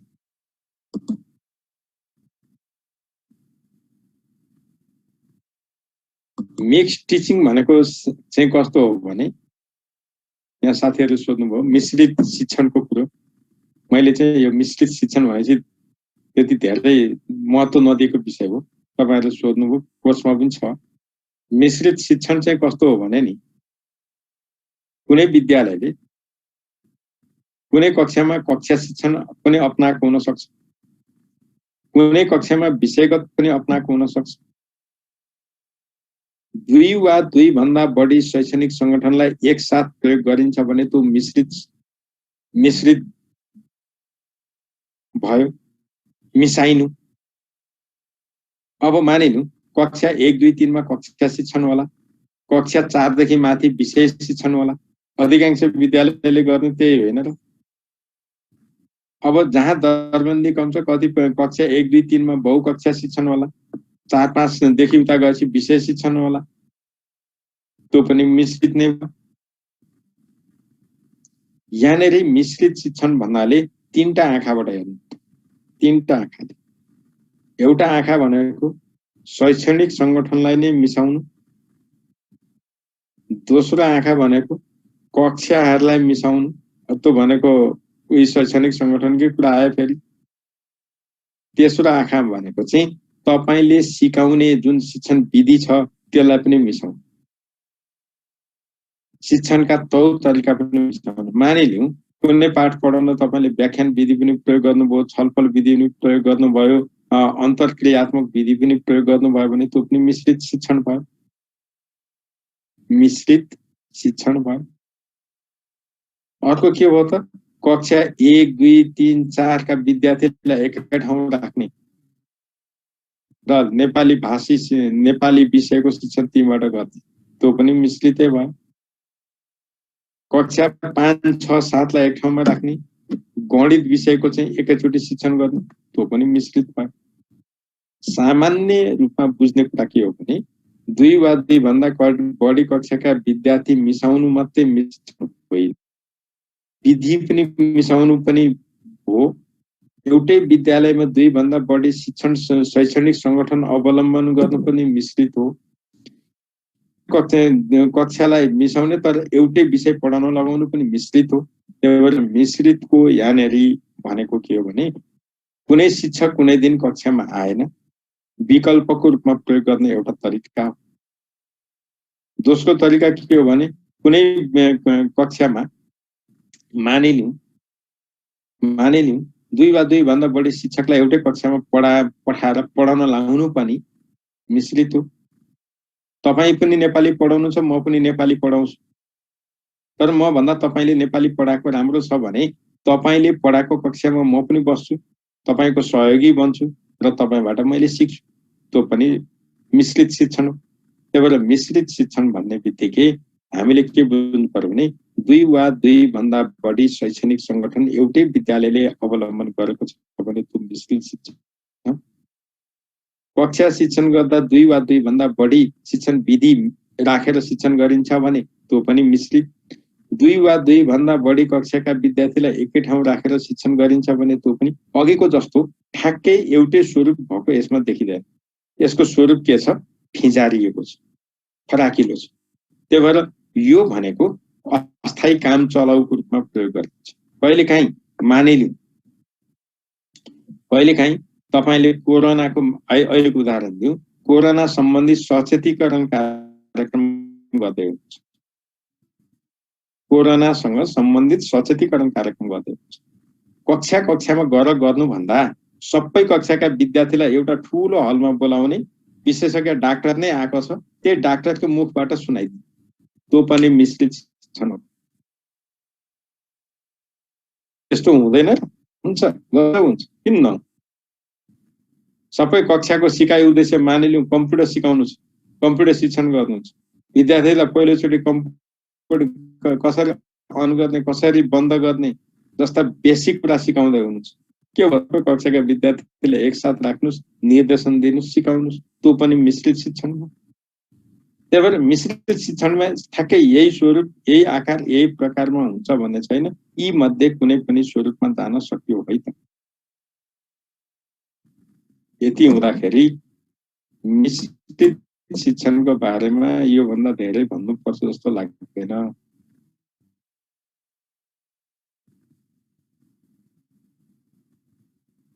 तपाईहरुले जानेकै त्यही छ। मिश्रित यति भनिसकेपछि बहुकक्षा र मिश्रितमा के फरक छ थाहा पाउनु भएन होला त। बहुकक्षा शिक्षण भन्नु र मिश्रित शिक्षण भन्नु केही गुण समानता छन् तर भिन्नता पनि त छन्। जस्तो मैले एउटा उदाहरण दिए, कम्प्युटर सिकाउनु पर्यो कक्षा 1 देखि 10 सम्मलाई सबै विद्यार्थीले एक ठाउँलाई राखेर पनि त सिकाउने पनि त मिश्रित रहेछ। एउटै शिक्षकले सबै कक्षालाई पढाउने पनि हुँदो रहेछ। त्यस्तो त उता हुँदैन नि। यहाँ त सम्भव छैन र छन्। कहिलेकाहीँ माथिका कक्षाका विद्यार्थीलाई ल्याएर तल्ला कक्षा 10 मा पढ्ने विद्यार्थीलाई कक्षा 2 मा गएर पढाऊ भन्नु, कक्षा 12 मा पढ्ने विद्यार्थीलाई कक्षा 2 मा गएर पढाऊ भन्नु पनि मिश्रितै हो। ढाँचा, स्वरूप, डिजाइन कसरी गर्ने भन्ने कुरो यो सबै विद्यार्थीले गर्ने, के विद्यालयले गर्ने। त्यही भएर यसको बारेमा म अरू केही पनि भन्दैन नि।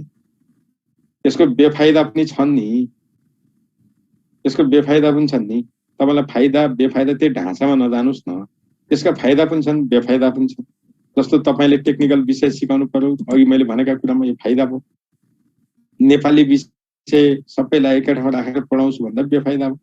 सानाले बुझ्दैनन्, ठुलाले सिक्छ, अथवा ठुलाको लागि क्षमता भन्दा कमको होला। जति सुकै जे भने पनि यहाँ दिएका मध्ये कक्षा 3 सम्मको लागि कक्षा शिक्षण ग्रेड टिचिङ उत्तम उपाय हो। त्यो भन्दा माथिका सबैमा विषयगत शिक्षण सबभन्दा उत्तम हो। मैले भन्न त्यति नै, जहाँसम्म पनि त्यो भन्दा बाहिरबाट सोध्दै, त्यो भन्दा बाहिरबाट सोध्दै। अब यहाँ सर मेरो प्रश्नको जवाफ आएन भन्नुहुन्छ, तपाईको प्रश्नै मलाई थाहा छैन त कसरी जवाफ दिनु?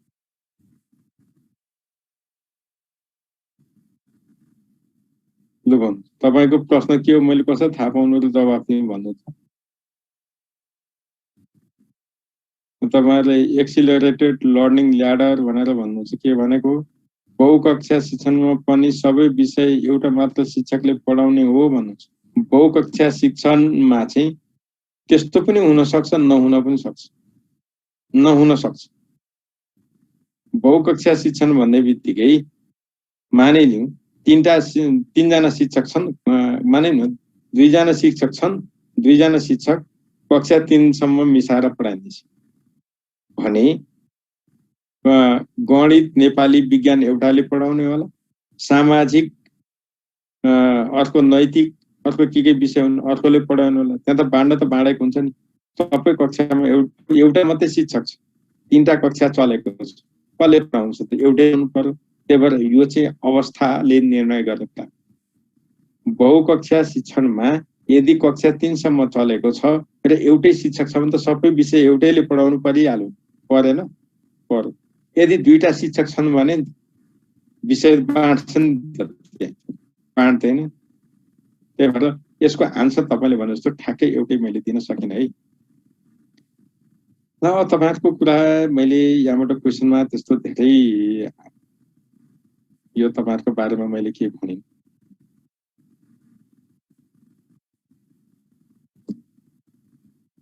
तपाईहरुले एमजी एमएल टिचिङमा अनि विषय चाहिँ हुँदैन। विषय त किन नहुनु, पाठ्यक्रम त त्यही हो नि, पाठ्यक्रम त त्यही हो, विषय किन हुँदैन? हुन्छ। अब मैले यस्ता साना साना कुरामा म अल्झिनपट्टि लागिन है। तपाईहरुको धेरै गल्फती हुन्छ, सही प्रश्न सोध्नलाई पनि केही त पढेको हुनु पर्यो नि, अनि न सोध्नु मिल्छ। तपाईहरु पढ्दै नपढिकन आउनुहुन्छ अनि तथाभावी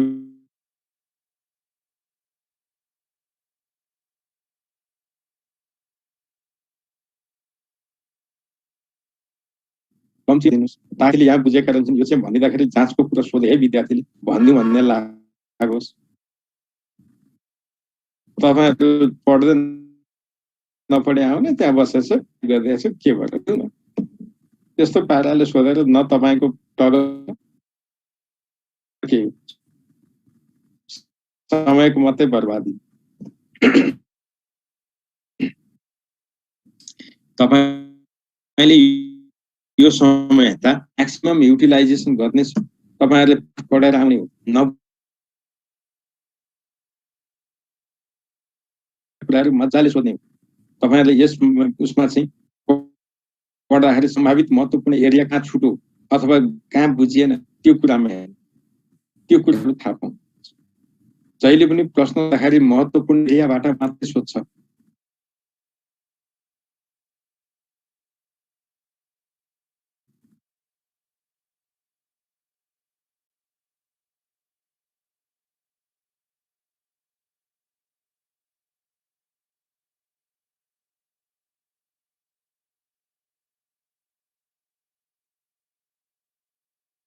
मेनुकाजी एकदम धन्यवाद, तपाईले कम्तीमा म्युट भएको छ भनिदिनु भयो।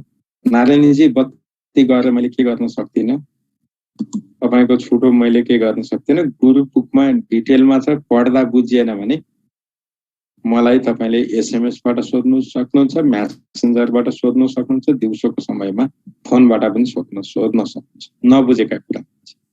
अरू कुरामा चाहिँ हुँदैन। अब विपद भनेको के हो भने हामी विपद आज धेरै पढ्दैनौँ।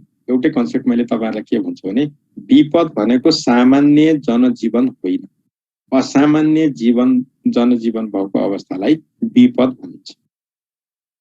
विपद जसलाई डिसास्टर भनेर भन्छौँ।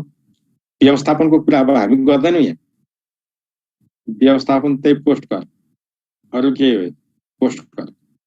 तर विपद चाहिँ के त भन्दा अहिले तपाईँ मजाले बिहान उठ्नुहुन्छ, 6 बजे चिया खान पाउनुहुन्छ, मुख धुनुहुन्छ, आफ्नो ओछ्यानमा गएर सुत्नुहुन्छ, तपाईले आफूले चाहेका क्रियाकलाप गर्न सक्नुहुन्छ। तपाईको दैनिकी के छ? सामान्य छ। तर विपद भनेको असामान्य जनजीवन भएको अवस्था। जस्तै मानिलिउँ अस्ति मेलम्चीमा के भयो? धेरै साथीहरुलाई थाहा छ। त्यो मेलम्ची खाने पानीको नै सबै थुनियो, भाडी पस्यो, घर बगायो, पाकी राखेको भात छोडियो, सुती राखेको ओछ्यान बगायो, खल्तीमा जे थियो त्यो पनि झुन्डाको थियो लुगा त्यो पनि बगायो। तपाई ज्यान बगाउन त्यहाँबाट भागेर निस्किनु पर्यो। तपाई सशरीर मात्रै सग्लो हुनुहुन्छ, अरु सबै चीज तपाईको जे जति प्रपर्टीहरु थियो त्यो सबै पुरियो। अब तपाईसँग न खाने पानी छ, न लाउने लुगा छ, न जुत्ता चप्पल छन्, न बिरामीको औषधि छ, न सुत्ने ठाउँ छ, न बस्ने घर छ। त्यो केही नभएको अवस्था के हो? विपद होइन। त्यो भनेको सामान्य जनजीवन हो त होइन नि, असामान्य हो।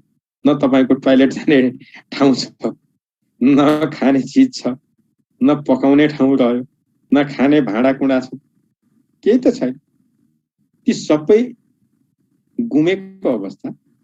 त्यो सबैमा तपाईलाई हिजो जुन सामान्य थियो अहिले असामान्य भएको अवस्था विपद। तपाईको लागि जुन परिवारलाई पर्यो त्यसको लागि।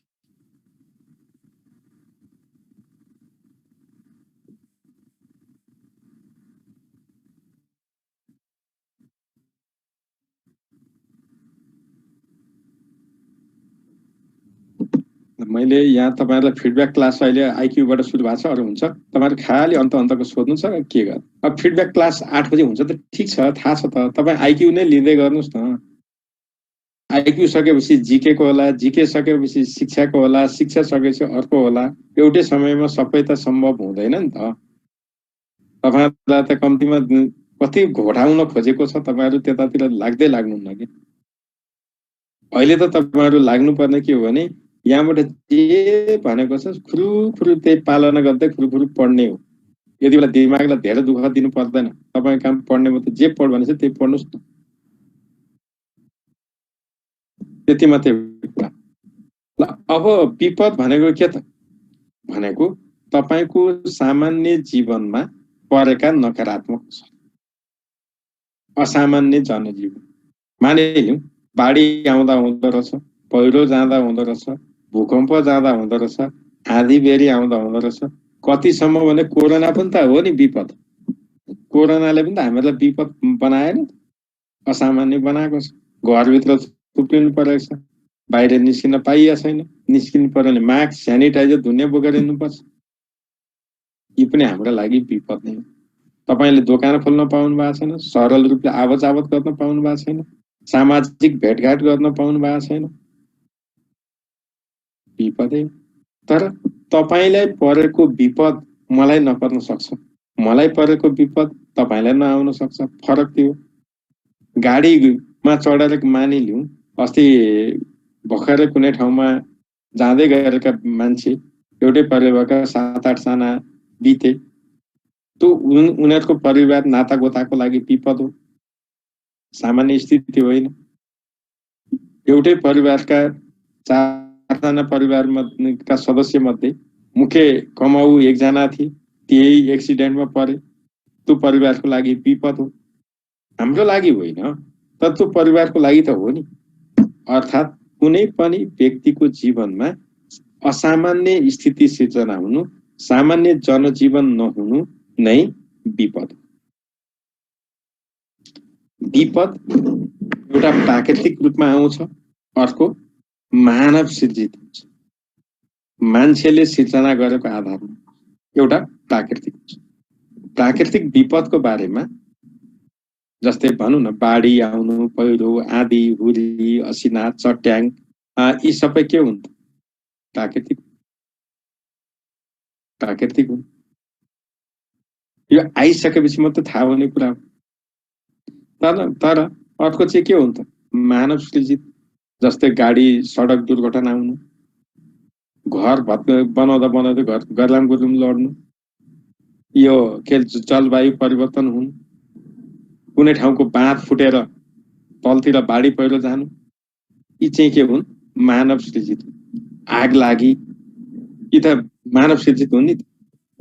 त्यही भएर यहाँनिर हामीले के संक्षेपमा बुझ्ने के हो भने, विपद भनेको तपाईको सामान्य जनजीवनलाई असामान्य बनाउने जे जति घटना हुन्छन् ती सबै विपद।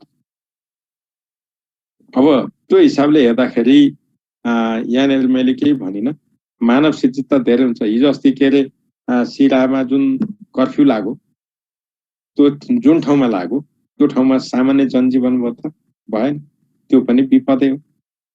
गोली चल्यो क्यारे, मान्छेलाई धरपकड गरियो, खुनछेक गरियो, त्यो पनि असामान्य जनजीवन, त्यो पनि विपद हो उनीहरूको लागि। त्यही भएर विपद भन्ने बित्तिकै हामीले के बुझ्नु पर्यो? एउटै कुरा के बुझ्ने भने सामान्य जनजीवन होइन, जहाँ खाने, बस्ने, सुत्ने, उठ्ने, हिँड्ने, दैनिक व्यवहार गर्ने टुङ्गो हुँदैन, निश्चित हुँदैन, सबै कुरो अनिश्चित हुन्छ। त्यो स्थिति विपद हो। अब भोलि हामी यो त्योभन्दा तल यो प्रकोपदेखि हेर्छौँ। यहाँदेखि तपाईहरु बुक पढेर आउनु होला अथवा यी विषयमा पढेर आउनु होला। यसको बारेमा हामी भोलि कुरा गरौँ। कोरोना प्राकृतिक हो नि यार, अब हामीले यसमा कसरी मानव भन्नु? मैले यति कुरा भने, अब धेरै यहाँ कसले के भन्नु छ, कसले के भन्नु छ।